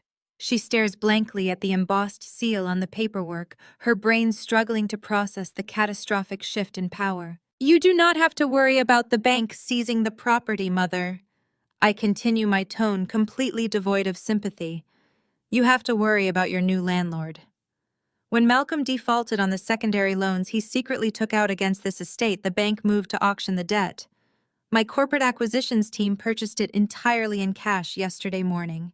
This house, the manicured lawn, the dining room where you just allowed my sister to humiliate me, it all belongs to me. Gregory looks up from his hands, his eyes wide with a mixture of terror and belated, horrifying clarity. He realizes in real time that the daughter he discarded is now holding the absolute deed to his entire existence. Brittany backs away, pressing her spine against the wall, as if the hallway itself is collapsing inward. The golden child, the perfect daughter who built her entire personality on looking down on me, is now effectively homeless. I step around my mother, leaving her kneeling on the Persian rug. You have exactly 30 days to vacate my property, I announce, walking toward my grandmother's bedroom to ensure she is safe. I strongly suggest you start packing. The country club does not allow members who live out of their cars. The heavy silence following my mortgage revelation lasts exactly 3 seconds before the entire facade of the Worthington family violently shatters. Gregory remains frozen against the hallway wall, his face cycling through a kaleidoscope of terrifying realizations. The daughter he discarded holds the deed to his home. His retirement is gone. His social standing is vaporized. And the man responsible for this total annihilation is standing just a few feet away, securely flanked by 2 federal agents. A primal guttural roar suddenly erupts from my father's chest. All his polished country club etiquette vanishes in an instant. He lunges away from the wall, his hands curled into tight, trembling fists. He marches directly toward the SEC agents holding the disgraced, handcuffed Malcolm. Before anyone can intervene, Gregory rears back his arm and delivers a brutal, cracking slap directly across Malcolm's face. The sharp sound echoes off the vaulted ceiling like a gunshot. Malcolm's head snaps to the side, a bright red handprint instantly blooming across his cheek.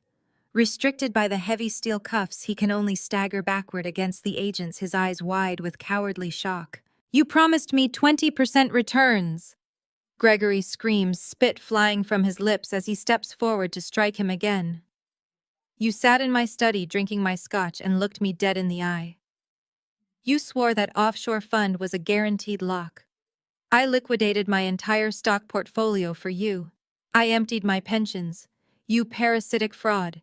You ruined me. The federal agents firmly step between them, easily shoving my father back to prevent a full physical brawl.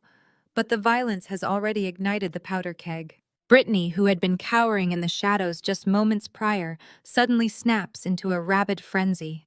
Seeing her provider husband physically assaulted triggers a vicious, unhinged defense mechanism. She charges forward, her designer heels stomping aggressively against the hardwood floor. She shoves both of her hands squarely into Gregory's chest, pushing her own father backward with staggering force. Do not touch him! Brittany shrieks, her face twisted into an ugly mask of rage. It is your own fault for being so incredibly greedy. Dad, you were practically begging Malcolm to hide your assets from the IRS. Do not act like some innocent victim now. You have been a greedy, manipulative thief your entire life. You have been greedy ever since you stole Melanie's college fund. The words slice through the chaotic screaming like a guillotine blade. The entire hallway plunges into a sudden, suffocating stillness. Even Cynthia, still weeping pathetically on the floor, freezes in absolute horror. She slowly looks up at her golden daughter, her eyes wide with panic, silently begging Brittany to shut her mouth. I stand completely perfectly still, my fingers tightening around the edges of the leather portfolio. The air in my lungs suddenly feels like jagged ice. I did not just lose my college savings to a bad market crash. I had spent years believing my parents simply could not afford to send me to my dream university. I had accepted their apologies when they claimed the family business took a bad hit right before my freshman year. I had worked 3 grueling jobs, slept in my rusted car between shifts, and drowned myself in predatory student loans just to survive while they maintained this luxurious mansion. I slowly turn my gaze toward Gregory. He is staring at Brittany with an expression of pure cornered panic. He refuses to look at me. "You stole it." I state, my voice dropping to a freezing, lethal whisper that commands the attention of every person in the room. "You did not lose the money in the market. You drained the account I spent 18 years thinking was safe." Brittany lets out a harsh, vindictive laugh, entirely too eager to drag everyone else down into the mud with her. "Of course he stole it, Melanie. How do you think he paid for my destination wedding in the Bahamas? How do you think he bought that brand new luxury yacht the very same summer you were eating ramen noodles in a tiny dorm room? He emptied your entire educational trust the day you turned 18. He always knew you would figure a way out on your own. He needed the cash to keep up appearances." Cynthia scrambles to her feet, her face flushed with frantic desperation. "Brittany, shut your mouth right now," she hisses, grabbing her daughter's arm and digging her nails into the fabric. "You are destroying everything. We can still fix this, if we just stay quiet." "Fix what?" Brittany screams back violently, shoving her mother away. "There is nothing left to fix. Malcolm is going to federal prison. We are completely broke. Melanie owns the house. Everything is gone." I stand perfectly still, leaning against the banister, and simply watch them. I do not need to raise my voice. I do not need to unleash years of suppressed rage. I do not even need to utilize my immense wealth to destroy them. They are currently doing the job for me with terrifying efficiency. The golden, untouchable Worthington family is finally tearing itself to bloody shreds. They are behaving like starved wild dogs trapped in a cage, snapping at each other's throats to save their own skin. Gregory begins screaming at Cynthia, blaming her extravagant spending habits for draining his accounts. Cynthia screams back, slapping his chest and crying about his financial incompetence. Brittany turns her rage back to Malcolm, cursing him for being a sloppy, arrogant fool who got caught by a sibling he constantly mocked. The federal agents stand by the staircase, watching the magnificent, catastrophic implosion of an affluent suburban dynasty with thinly veiled amusement. The air is thick with the toxic, suffocating stench of betrayal, greed, and total ruin. Then a sound cuts through the violent shouting. It is not a loud noise. It is not a shout or a scream. It is a dry, raspy, deliberate sound of movement coming from the master bedroom directly behind me. That is quite enough. The voice is weak, rough from disuse, but carrying an unmistakable, razor-sharp authority that commands absolute obedience. Every single person in the hallway freezes instantly. Gregory stops mid-shout. Cynthia drops her hands from her face. Brittany spins around, her eyes wide with total disbelief. I slowly turn around and look through the open doorway of the master bedroom. My grandmother Beatrice, the woman who has supposedly been in a deep, unresponsive coma for the past 3 weeks, is moving. She reaches up with steady, deliberate hands and peels the clear plastic oxygen tube away from her face, tossing it carelessly onto the bedside table. She grips the heavy wooden headboard and pulls herself up into a seated position against the pillows. Her eyes, previously vacant and closed to the world, are wide open. They are bright, focused, and terrifyingly lucid. She looks directly past me, her piercing gaze locking onto Gregory and Cynthia with an expression of absolute, unyielding fury. She does not look like a dying woman. She looks like a matriarch preparing to deliver an execution. The silence in the hallway is absolute, heavy, and suffocating like a vacuum. The sound of Beatrice's voice, dry, raspy, yet carrying a terrifying whip-crack authority, freezes the blood in the veins of every single person present. For 3 excruciating seconds, nobody dares to move. They are trapped in a paralyzing nightmare, staring into the master bedroom where the impossible is currently happening. Cynthia's reaction shatters the stillness. She lets out a piercing, hysterical scream, the sound tearing through her throat as if she has just witnessed a corpse rise from a casket. She scrambles backward on her hands and knees, her expensive designer skirt tangling awkwardly around her legs as she collides with the hallway wall. "Mother!" Cynthia shrieks, her voice pitching into a frantic, unhinged frequency. She points a trembling, jewel-encrusted finger toward the bed. "No, this is impossible. The doctor said you were in a coma. You were entirely unresponsive." Beatrice does not look like a woman who has spent the last 3 weeks hovering on the precipice of death. The vacant, sunken expression she had maintained with such flawless, terrifying dedication vanishes completely. Her spine straightens against the pillows. The fragile, trembling demeanor is instantly replaced by the rigid, commanding posture of a matriarch who built a financial empire from the ground up and outright refuses to let parasites dismantle it while she breathes. With slow, deliberate movements that radiate absolute power, Beatrice pushes the heavy embroidered quilt aside. She swings her legs over the edge of the mattress, planting her bare feet firmly on the plush bedroom carpet. She ignores the chorus of panicked gasps echoing from the hallway, keeping her piercing, hawk-like gaze locked directly on her trembling, pathetic daughter. "I haven't swallowed a single pill you have handed me in 3 weeks, Cynthia," Beatrice states, her voice sharp and steady, slicing through the heavy air of the bedroom. "Not one. I have been holding them under my tongue until you turned your back or left the room, and then I have been spitting them directly into the soil of that miserable imported ficus plant in the corner." Cynthia's eyes dart wildly toward the large, leafy potted plant near the window, her mind violently struggling to process the monumental, humiliating deception. She stammers, raising her hands as if to ward off a physical blow. "Mother, I was only trying to help you. The new medication was prescribed for your own good. It was for your pain. Do not insult my intelligence." Beatrice snaps, her tone cracking like a whip. "I knew exactly what you were trying to do the very moment you fired Martha. Martha was my trusted registered nurse for 5 years. You dismissed her without my permission, claiming you needed to save money on my care." Beatrice leans forward, her eyes flashing with a dangerous, long-overdue fury that forces Cynthia to cower. "You used that exact same pathetic excuse to deny Melanie braces when she was 12 years old. You claimed the family budget was far too tight for orthodontics, yet you walked into the house the very next day wearing a $10,000 Cartier necklace.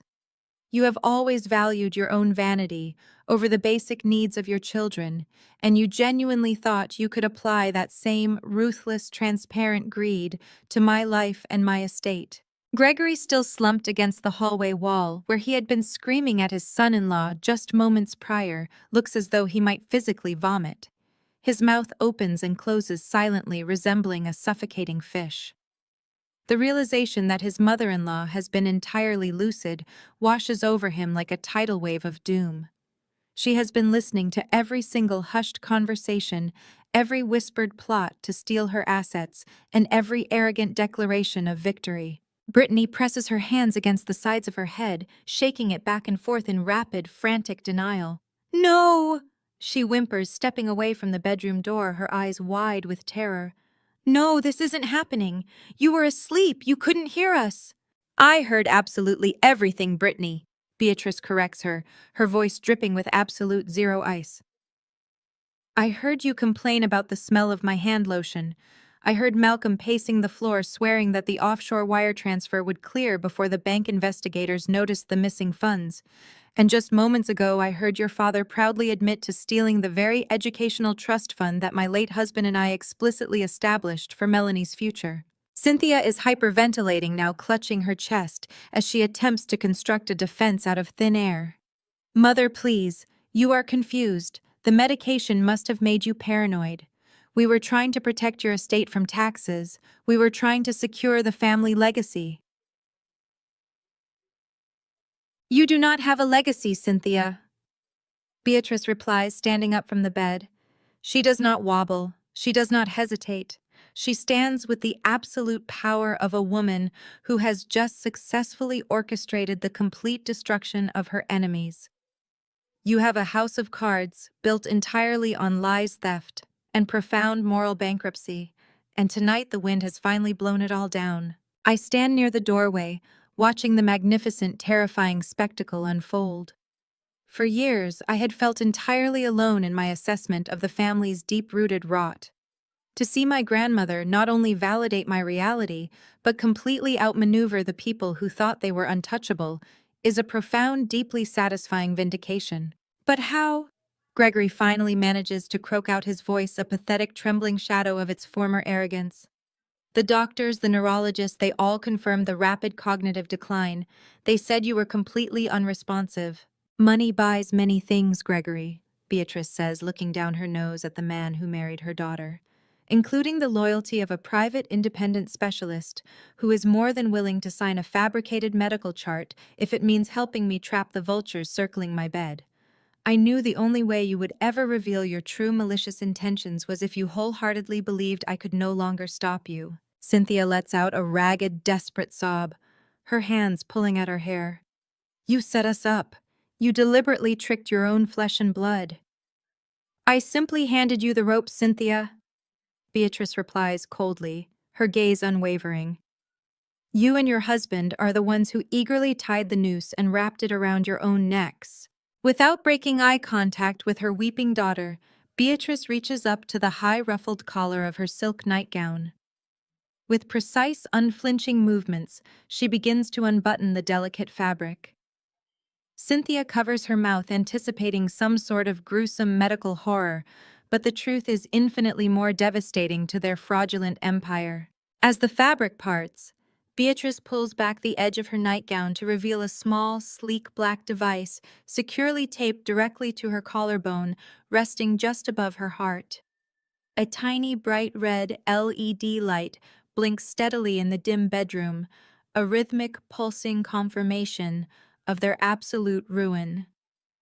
I wasn't in a coma, Beatrice announces, her voice echoing with the crushing weight of a final, inescapable judgment.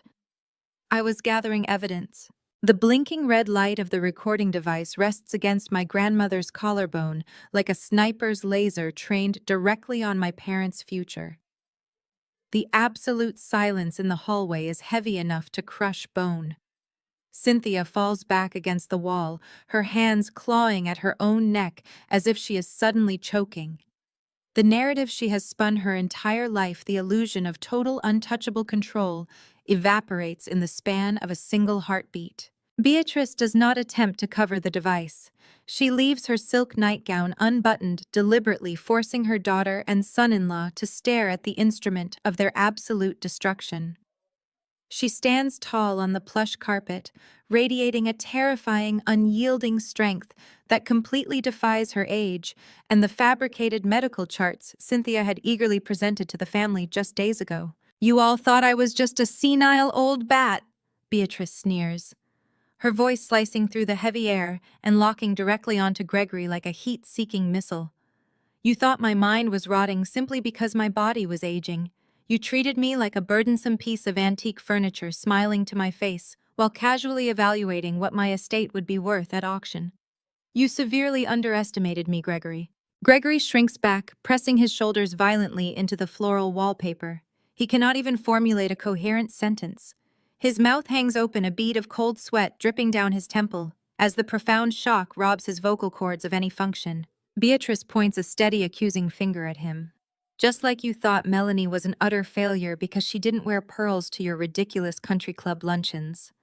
You mocked her intelligence because it did not fit your archaic, pathetic standard of what a woman should be.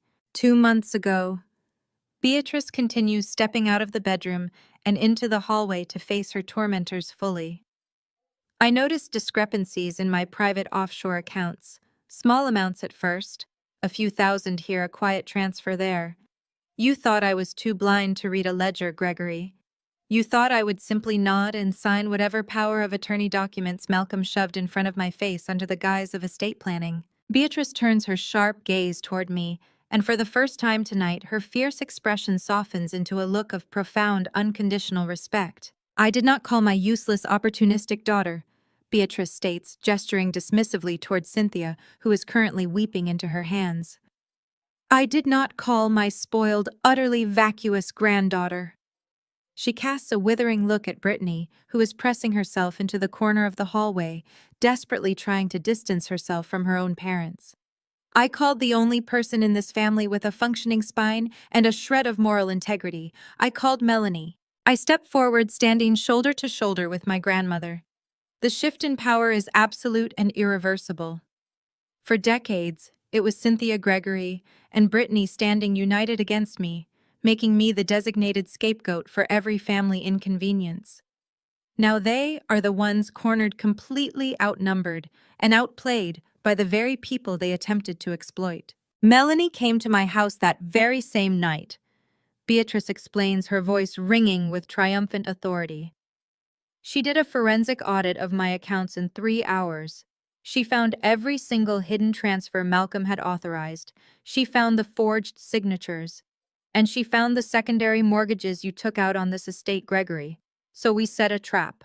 "Melanie gave me this panic button and wiretap," Beatrice says, tapping the small black device on her chest. "The technology is completely undetectable to standard medical equipment. It records crystal clear audio and transmits it directly to a secure server." Cynthia lets out a strangled, pathetic gasp, looking up through her mascara-stained tears. "You planned this. You faked a medical emergency just to spy on your own flesh and blood.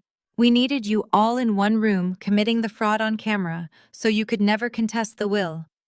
Beatrice fires back, stepping aggressively into Cynthia's personal space. "If I had simply changed my documents to leave everything to Melanie, you and Gregory would have spent the next decade dragging her through probate court. You would have claimed I was not of sound mind. You would have tied up her inheritance in endless legal battles out of pure malicious spite.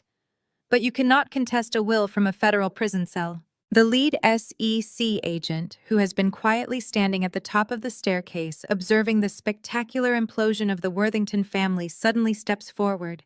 He reaches into his tactical windbreaker and pulls out a sleek black digital receiver. "We have 72 hours of audio, including your conversations about letting Beatrice die."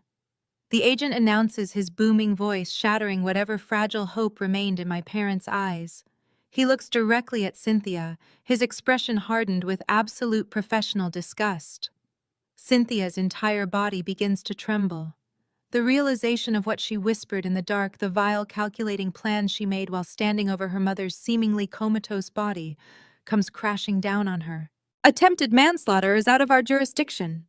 The federal agent continues, his tone dropping to a lethal, authoritative timbre as he gestures toward the foyer below. "But the police officers here will gladly handle it." Heavy synchronized footsteps echo up the grand wooden staircase. 4 local police officers ascend the steps, their hands resting on their utility belts, their expressions grim and uncompromising. They do not care about the Worthington name. They do not care about the country club admission committee.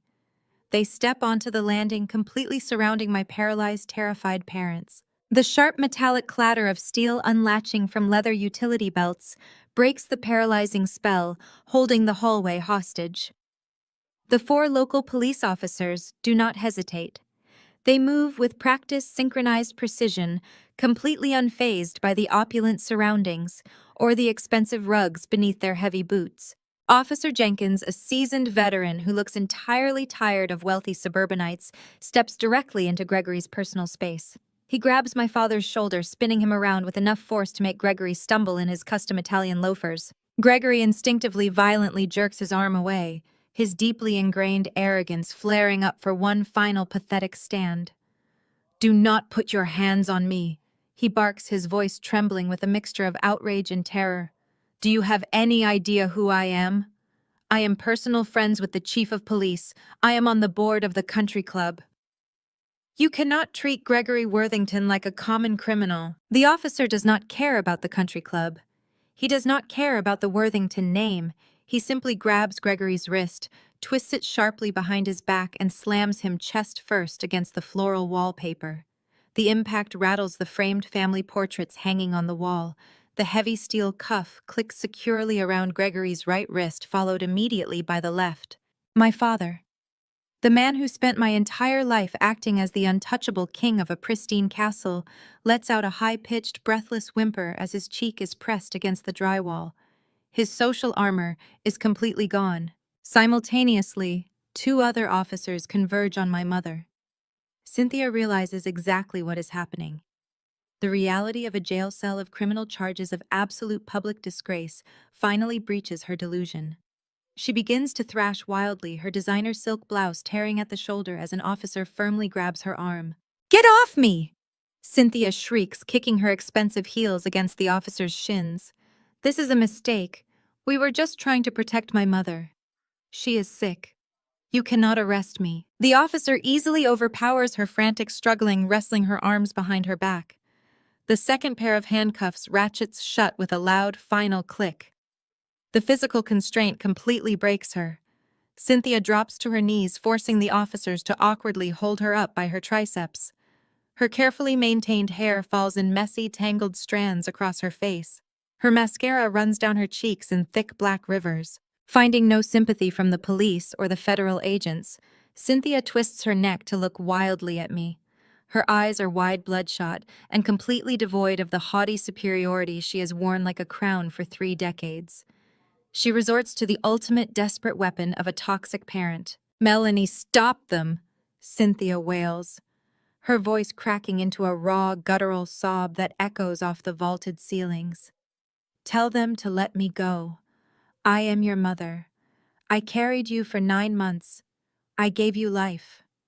I stand perfectly still, looking down at the woman currently sobbing in police custody. I feel absolutely no pity. I feel no obligation. I feel only a profound, clarifying emptiness where a daughter's love should have been. I step forward, closing the distance between us so she can see the absolute finality in my eyes. "And you spent the next 33 years trying to destroy it," I state coldly, my voice completely stripped of emotion.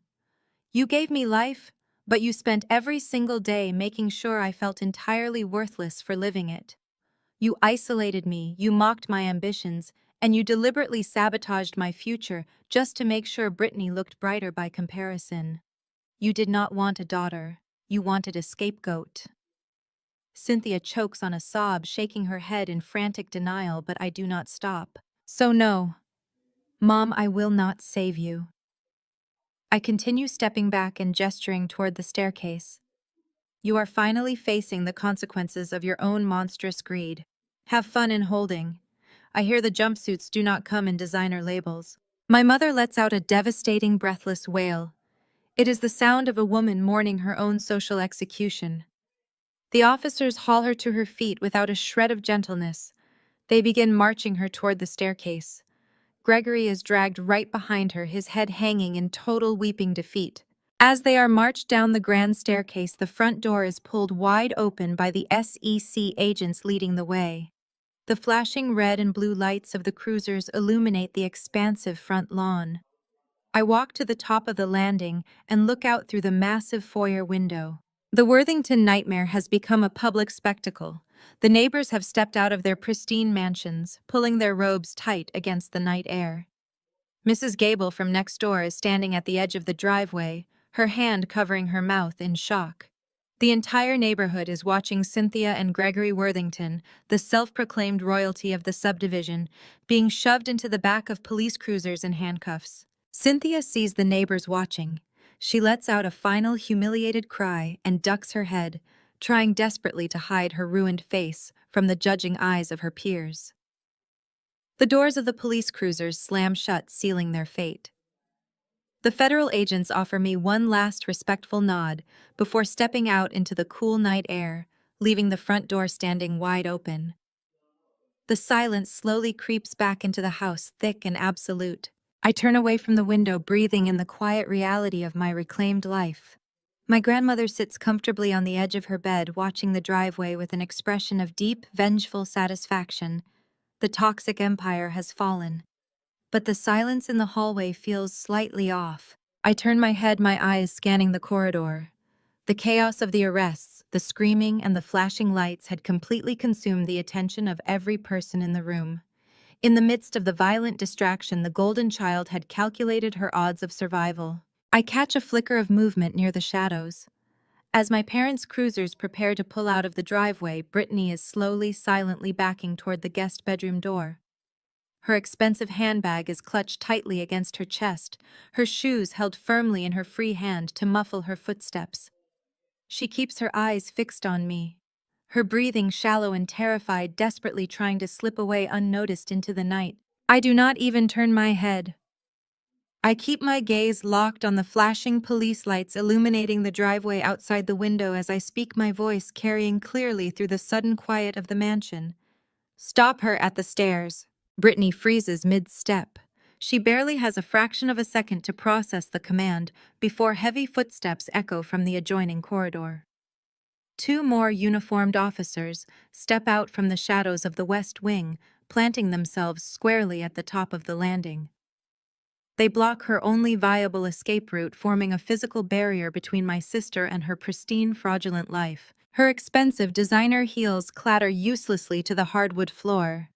The handbag she was clutching so desperately slips from her grasp, spilling a chaotic mess of luxury cosmetics, platinum credit cards, and car keys across the vintage Persian rug. The absolute terror radiating from her eyes is something I have never witnessed before. This is the golden child, the woman who has never faced a single consequence in her 30 years of existence, suddenly colliding with a reality that her parents cannot buy her way out of. Brittany's knees completely buckle. She falls to the floor, her meticulously styled hair collapsing around her face in a disheveled, frantic mess. The haughty, superior posture she usually wears like a suit of armor dissolves instantly into a puddle of hysterical, breathless weeping. She scrambles on her hands and knees, ignoring the mess of her spilled purse, and crawls a few inches toward me. "Melanie, please!" Brittany wails, her voice pitching into a shrill, desperate whine. She reaches her trembling, manicured hands out her chest, heaving with manufactured panic. "I'm your sister. We played together. We shared a room." I slowly turn away from the window and walk toward her. I look down at the woman who spent her entire life stepping on my neck to elevate herself, using my constant humiliation as the foundation for her own ego. I feel absolutely no pity. I feel no familial obligation. I feel only a profound, clarifying emptiness, where a sister's love should have been. We shared a room. I state, my tone stripped of any warmth, slicing through her hysterical sobs like a scalpel, until you demanded a walk-in closet and Mom moved me to the unfinished attic. Brittany chokes on her breath, shaking her head rapidly in frantic denial, but I do not stop. I step close to her, forcing her to look up and face the absolute finality in my eyes. "You did not even say thank you." I continue, my voice dangerously quiet. "You just complained that my moving boxes were blocking the hallway. You spent the rest of your life mocking my clothes, my job, and my existence just to keep yourself entertained. You stood in this very hallway, complaining about the smell of Grandma's hand lotion while actively participating in the theft of her estate. You aren't a sister, you're an accomplice." Beatrice watches the exchange from the bedroom doorway, her arms crossed tightly over her chest. The grandmother, who had silently absorbed their insults for weeks, now stands as the ultimate judge of their moral bankruptcy. "You always were a weak, transparent creature, Brittany," Beatrice states, her voice ringing with icy disdain. "You coasted on your mother's superficial standards, believing that a pretty face and a malicious tongue were suitable replacements for character.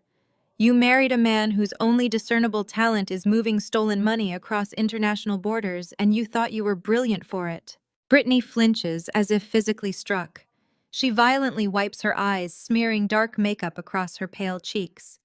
"Malcolm didn't do anything wrong. We were just investing the money. It was going to grow the family wealth. Your husband is already in federal custody," the lead SEC agent announces, stepping heavily back into the hallway from the foyer. He holds a thick manila folder in his hands, tapping it methodically against his palm. "We picked him up at the country club 20 minutes ago.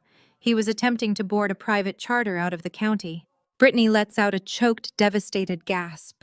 The last pillar of her fraudulent empire has just been completely demolished.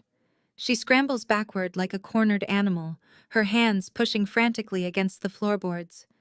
The agent walks directly toward her, his expression completely devoid of sympathy.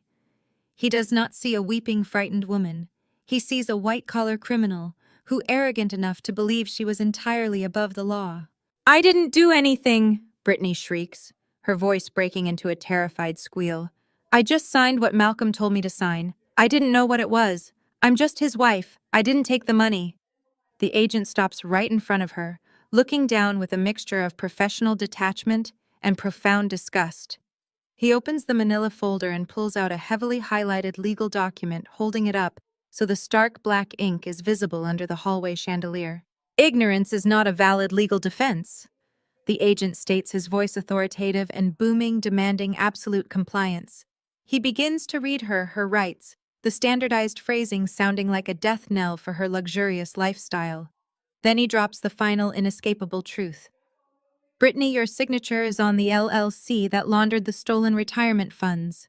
You are listed as the primary managing director of the shell company that siphoned over $3 million from your grandmother's accounts." Brittany stares at the paper, her jaw trembling violently as her own looping practice signature stares back at her. The reality of her husband's betrayal and her own eager, unquestioning complicity crashes over her in a tidal wave of ruin. She had happily signed away my grandmother's life to fund her own vanity, and now the bill has finally come due. "You're going down with your husband," the agent finishes, gesturing sharply to the two local officers. The officers step forward, grabbing Brittany by her arms and hauling her roughly to her feet. She kicks and thrashes, a sudden burst of primal panic overtaking her, but she is absolutely no match for their grip. The cold steel of the handcuffs snaps around her wrists, securing her hands behind her back. The loud metallic clicks echo through the hallway, joining the chorus of destruction that has systematically dismantled this family tonight. The metallic clicks of the handcuffs securing Brittany's wrists are still ringing through the upper hallway when a fresh wave of chaos erupts from the ground floor.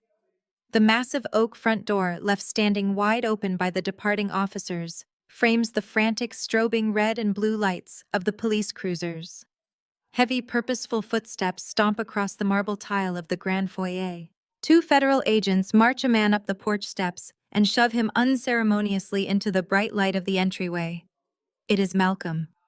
He is still wearing his pristine white country club polo and custom-tailored khaki trousers, a pair of expensive aviator sunglasses hanging uselessly from his collar.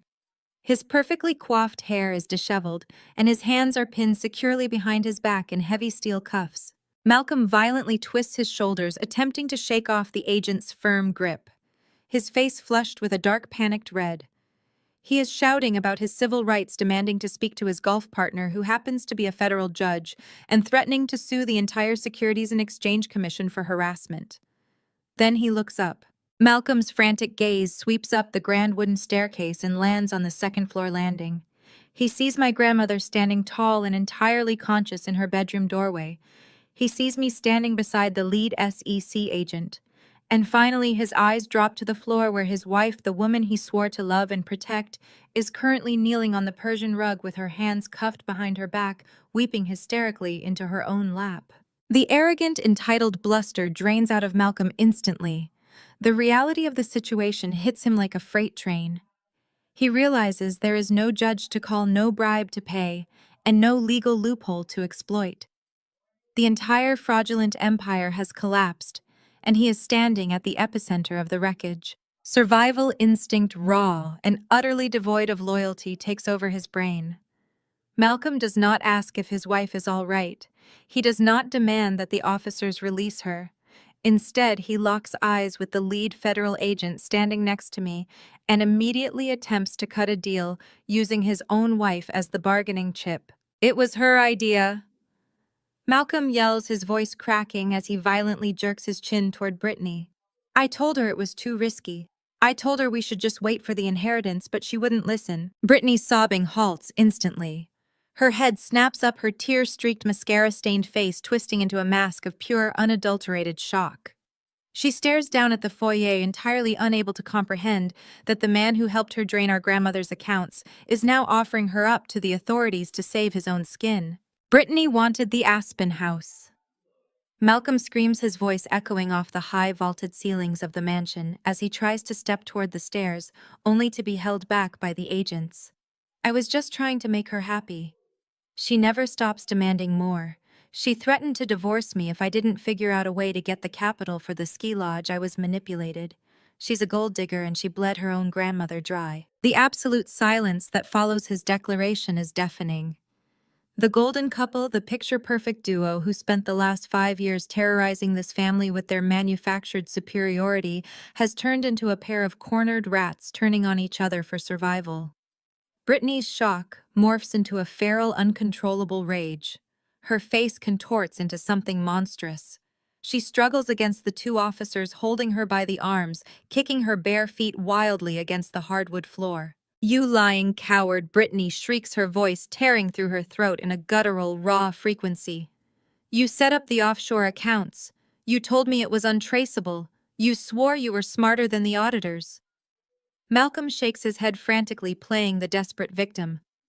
"I just signed the paperwork you put in front of me. You handled the estate planning." Brittany loses the last shred of her carefully curated socialite dignity. She lunges forward against the officer's grip, leans her head over the banister, and forcefully spits down at him. The saliva lands directly on the sleeve of his expensive polo shirt. "You are pathetic," she screams, her voice echoing with venom. "You are a failure of a man, Malcolm.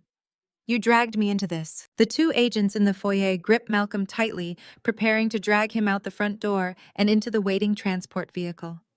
The spectacle is entirely pathetic, a fitting end to a marriage built entirely on greed, superficial status, and stolen money. I step forward, placing my hand on the polished wooden railing of the staircase. I look down at my brother-in-law, who is still desperately trying to convince the federal agents that he is an innocent, henpecked husband who was simply forced into committing massive financial fraud. "It doesn't matter whose idea it was, Malcolm," I state, my voice projecting clearly over Brittany's frantic, ragged breathing. Malcolm freezes, looking up at me with wide, terrified eyes. I reach into the front pocket of my blazer. I pull out a small silver USB drive, holding it up between my thumb and forefinger so the light from the chandelier catches its metallic surface. I hold the instrument of his absolute destruction steady, making sure he recognizes exactly what it is. My forensic audit did not stop at the bank ledgers. I explained, descending the first 3 steps so I am looking directly down into his panicked face. "When I bypassed the firewall on your private home server, I found the backup drives you thought you had securely wiped. You are remarkably sloppy with your digital footprint, Malcolm." Malcolm's face drains of all color. The desperate pleading energy vanishes, replaced by a cold, suffocating dread.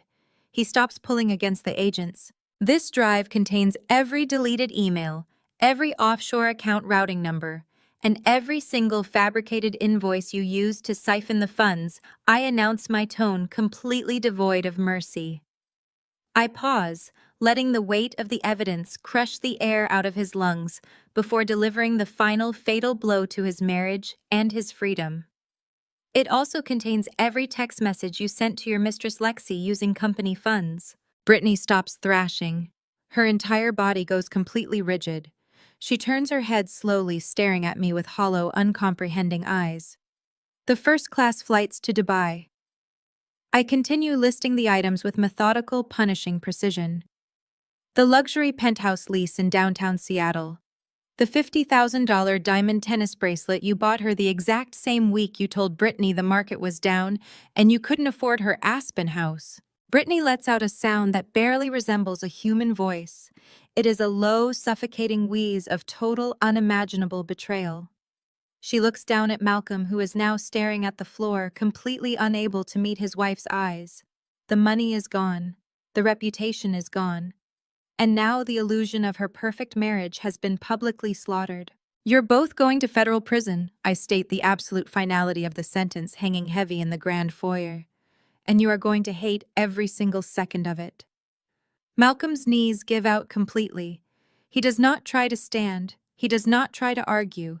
He slumps heavily to the marble floor, his weight entirely supported by the two federal agents gripping his arms. He hangs his head, a broken, utterly defeated man, realizing that his house of cards has finally burned to the ground. The federal agents do not give Malcolm the luxury of wallowing in his shattered reality. Two officers haul him roughly to his feet by his armpits, dragging him upward until he is forced to stand under the unforgiving glare of the crystal chandelier.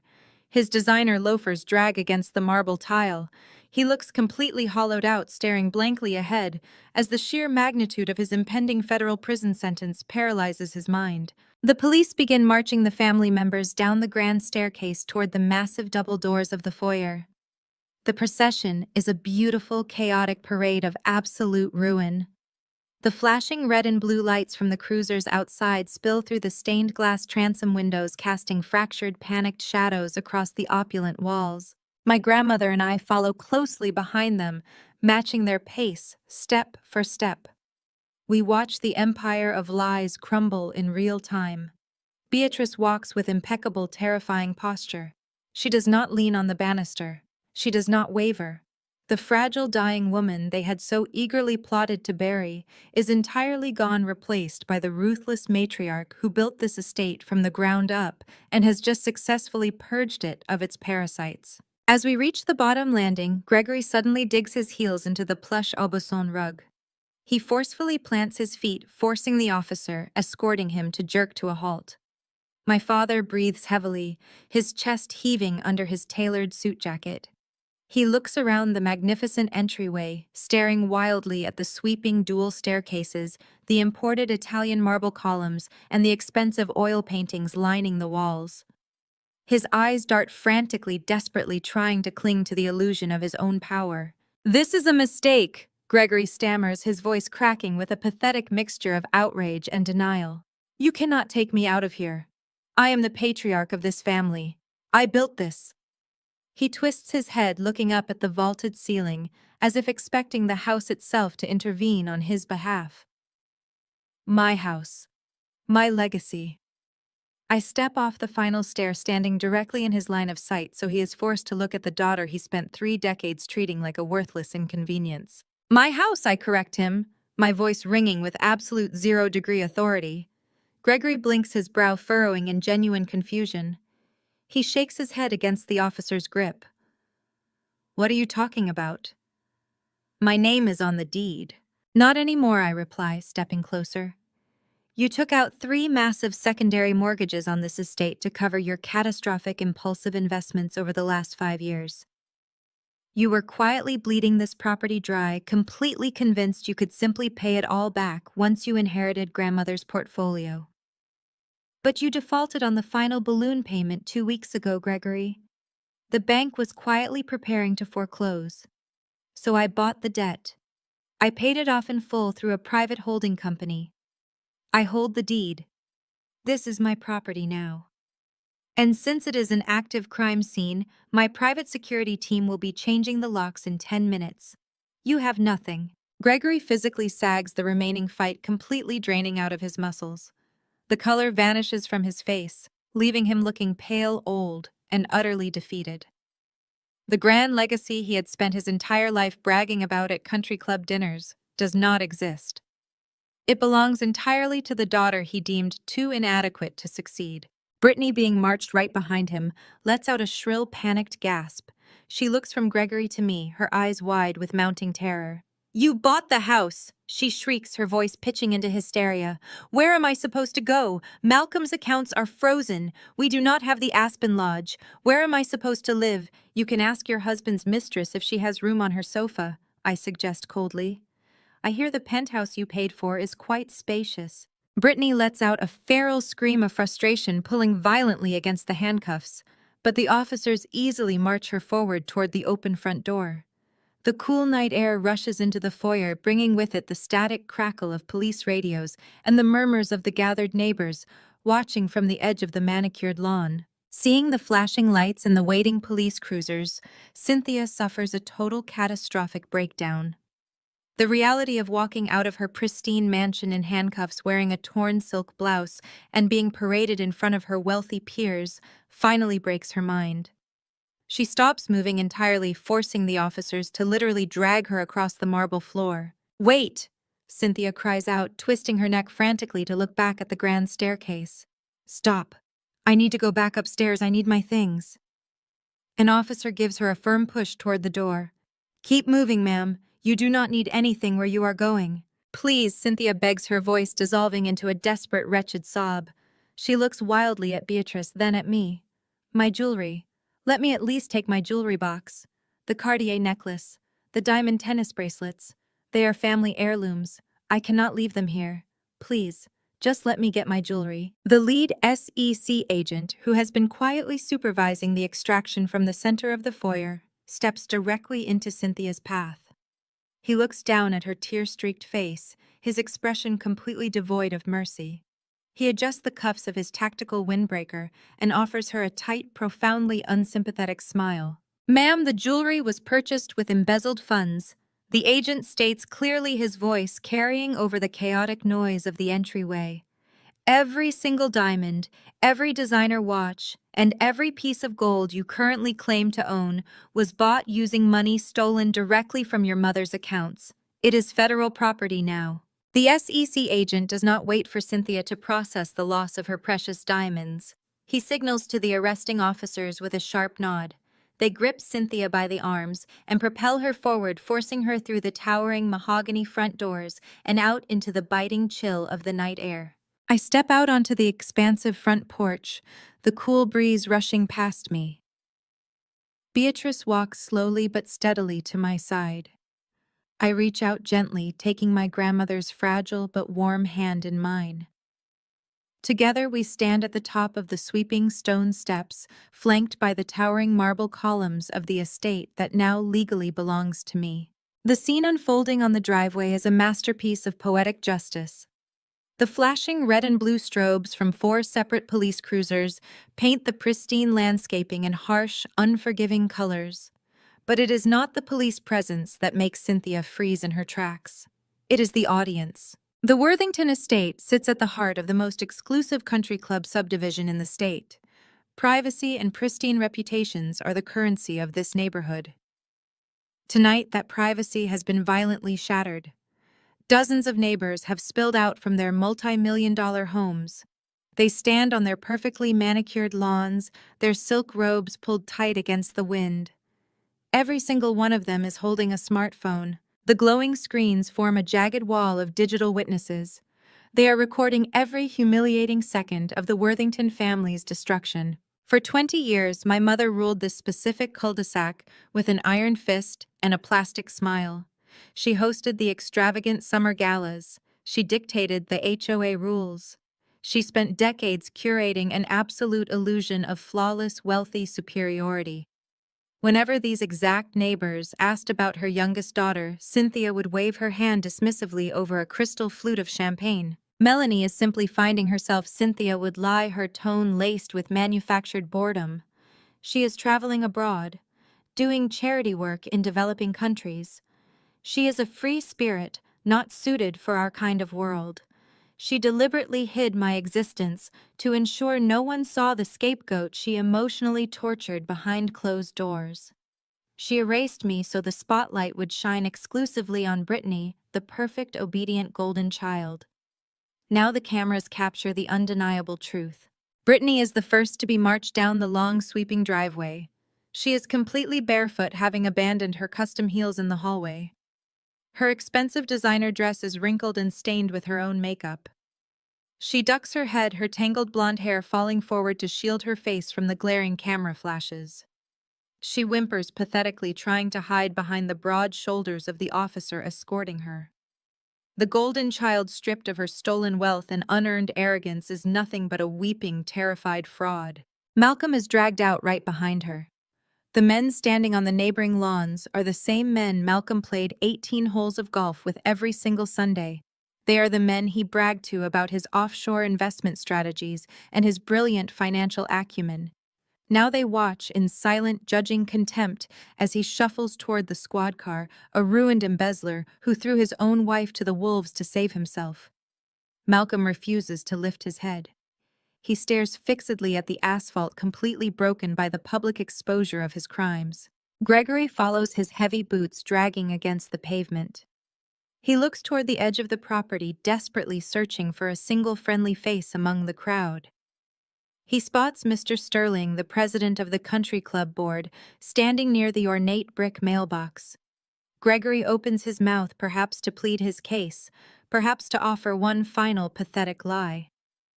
But Mr. Sterling simply shakes his head in disgust, turns on his heel, and walks back toward his own house. Gregory's shoulders collapse inward. The patriarch has officially been exiled from his own kingdom. Finally, the officers march Cynthia down the stone steps. She fights them every inch of the way, her breath coming in ragged, hysterical gasps. The camera flashes from the neighbors' phones illuminate her ruined face. Her carefully maintained social armor is entirely gone.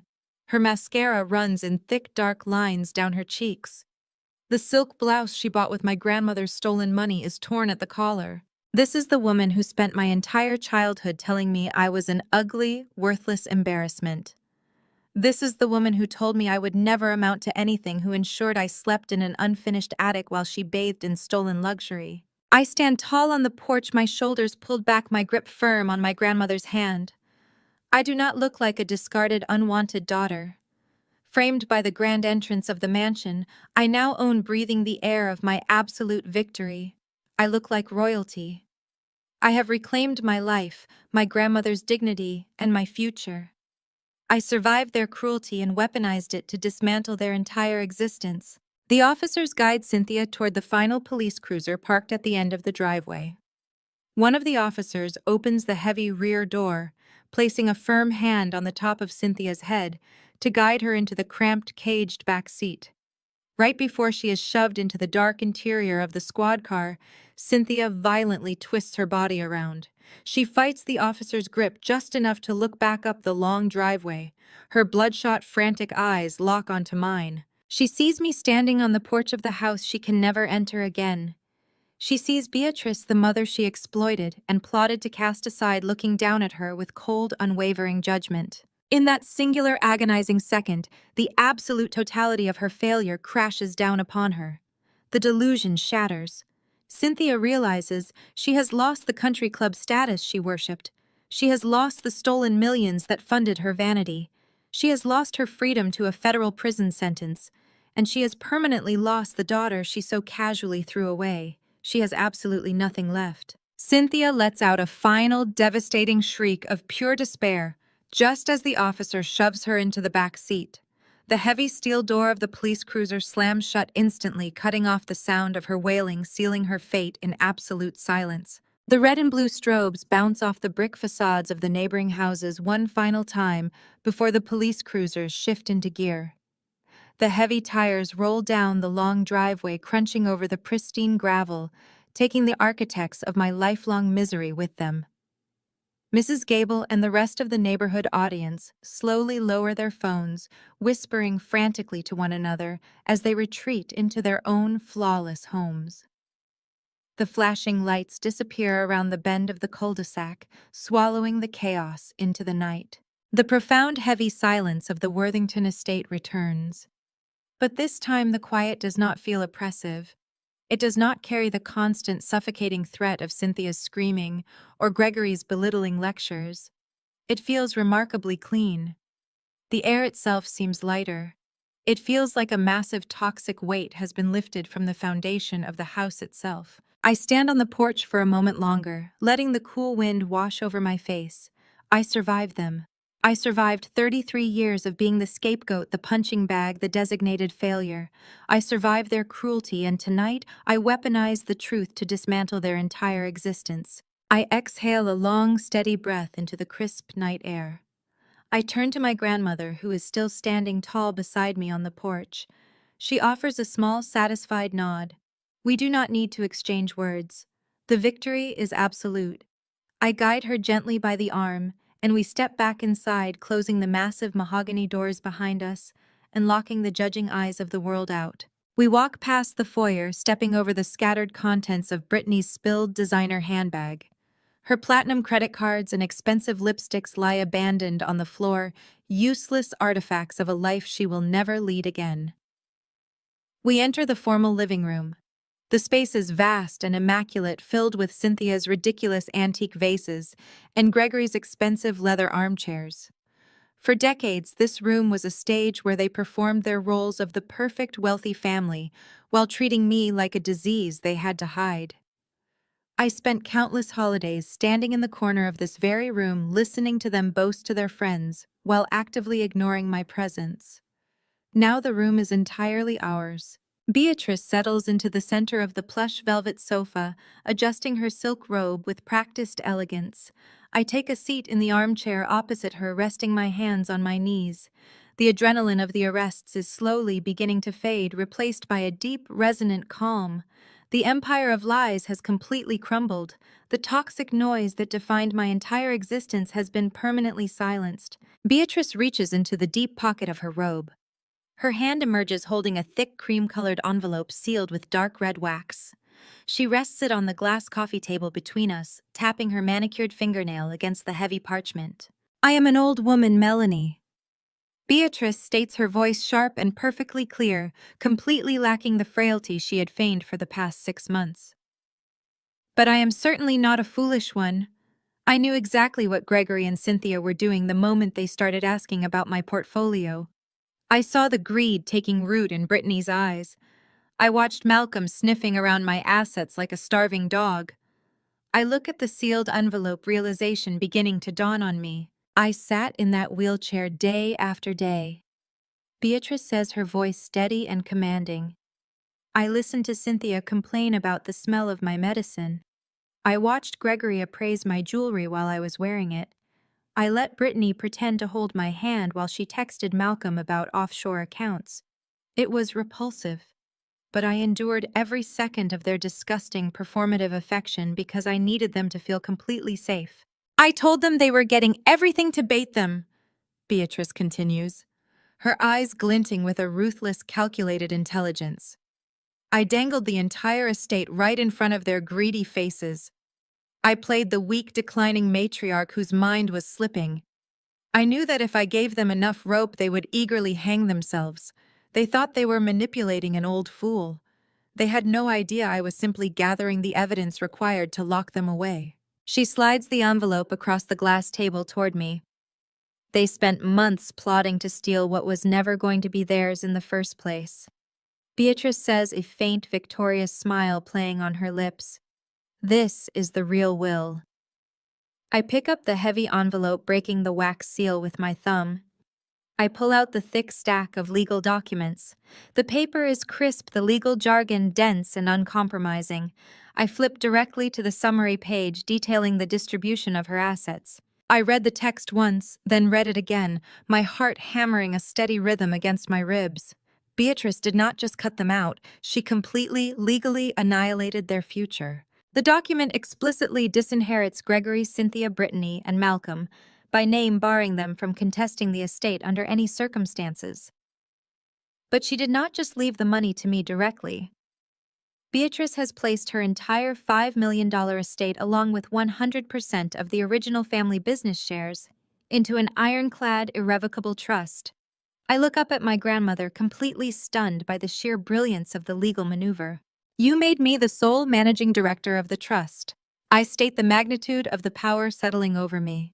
"Exclusively," Beatrice confirms, leaning back into the sofa.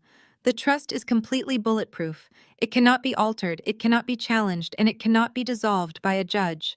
The wealth is completely shielded." I trace my finger over my name printed in bold ink as the primary beneficiary. By structuring the inheritance this way, Beatrice has ensured that the assets are completely protected from any civil lawsuits, creditors, or federal seizures that might target Gregory and Cynthia in the aftermath of their criminal convictions. The money is untouched and untouchable. Even if my parents somehow manage to secure a plea deal, even if Malcolm and Brittany somehow survive their federal prison sentences and attempt to crawl back into society, in a decade they will never be able to access a single dime of the Worthington wealth. They cannot sue me for it. They cannot manipulate their way back into it. The fortune they destroyed their lives to steal is permanently locked away completely under my absolute control. They worshipped status, Beatrice says softly, watching the realization wash over my face. They worshipped money above their own flesh and blood. So I made absolutely certain that the one person they deemed unworthy of their precious society is the only person who holds the keys to the kingdom. I closed the legal packet and set it gently down on the glass table. The ticking of the grandfather clock in the hallway, once a reminder of the endless agonizing hours spent in this house, now sounds like a steady heartbeat of victory. The terrified, shrieking faces of my parents and my sister flashed through my mind one final time. They boarded those police cruisers believing they had just lost a fortune. They do not even realize the true extent of their defeat. They lost the fortune years ago, the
Thấy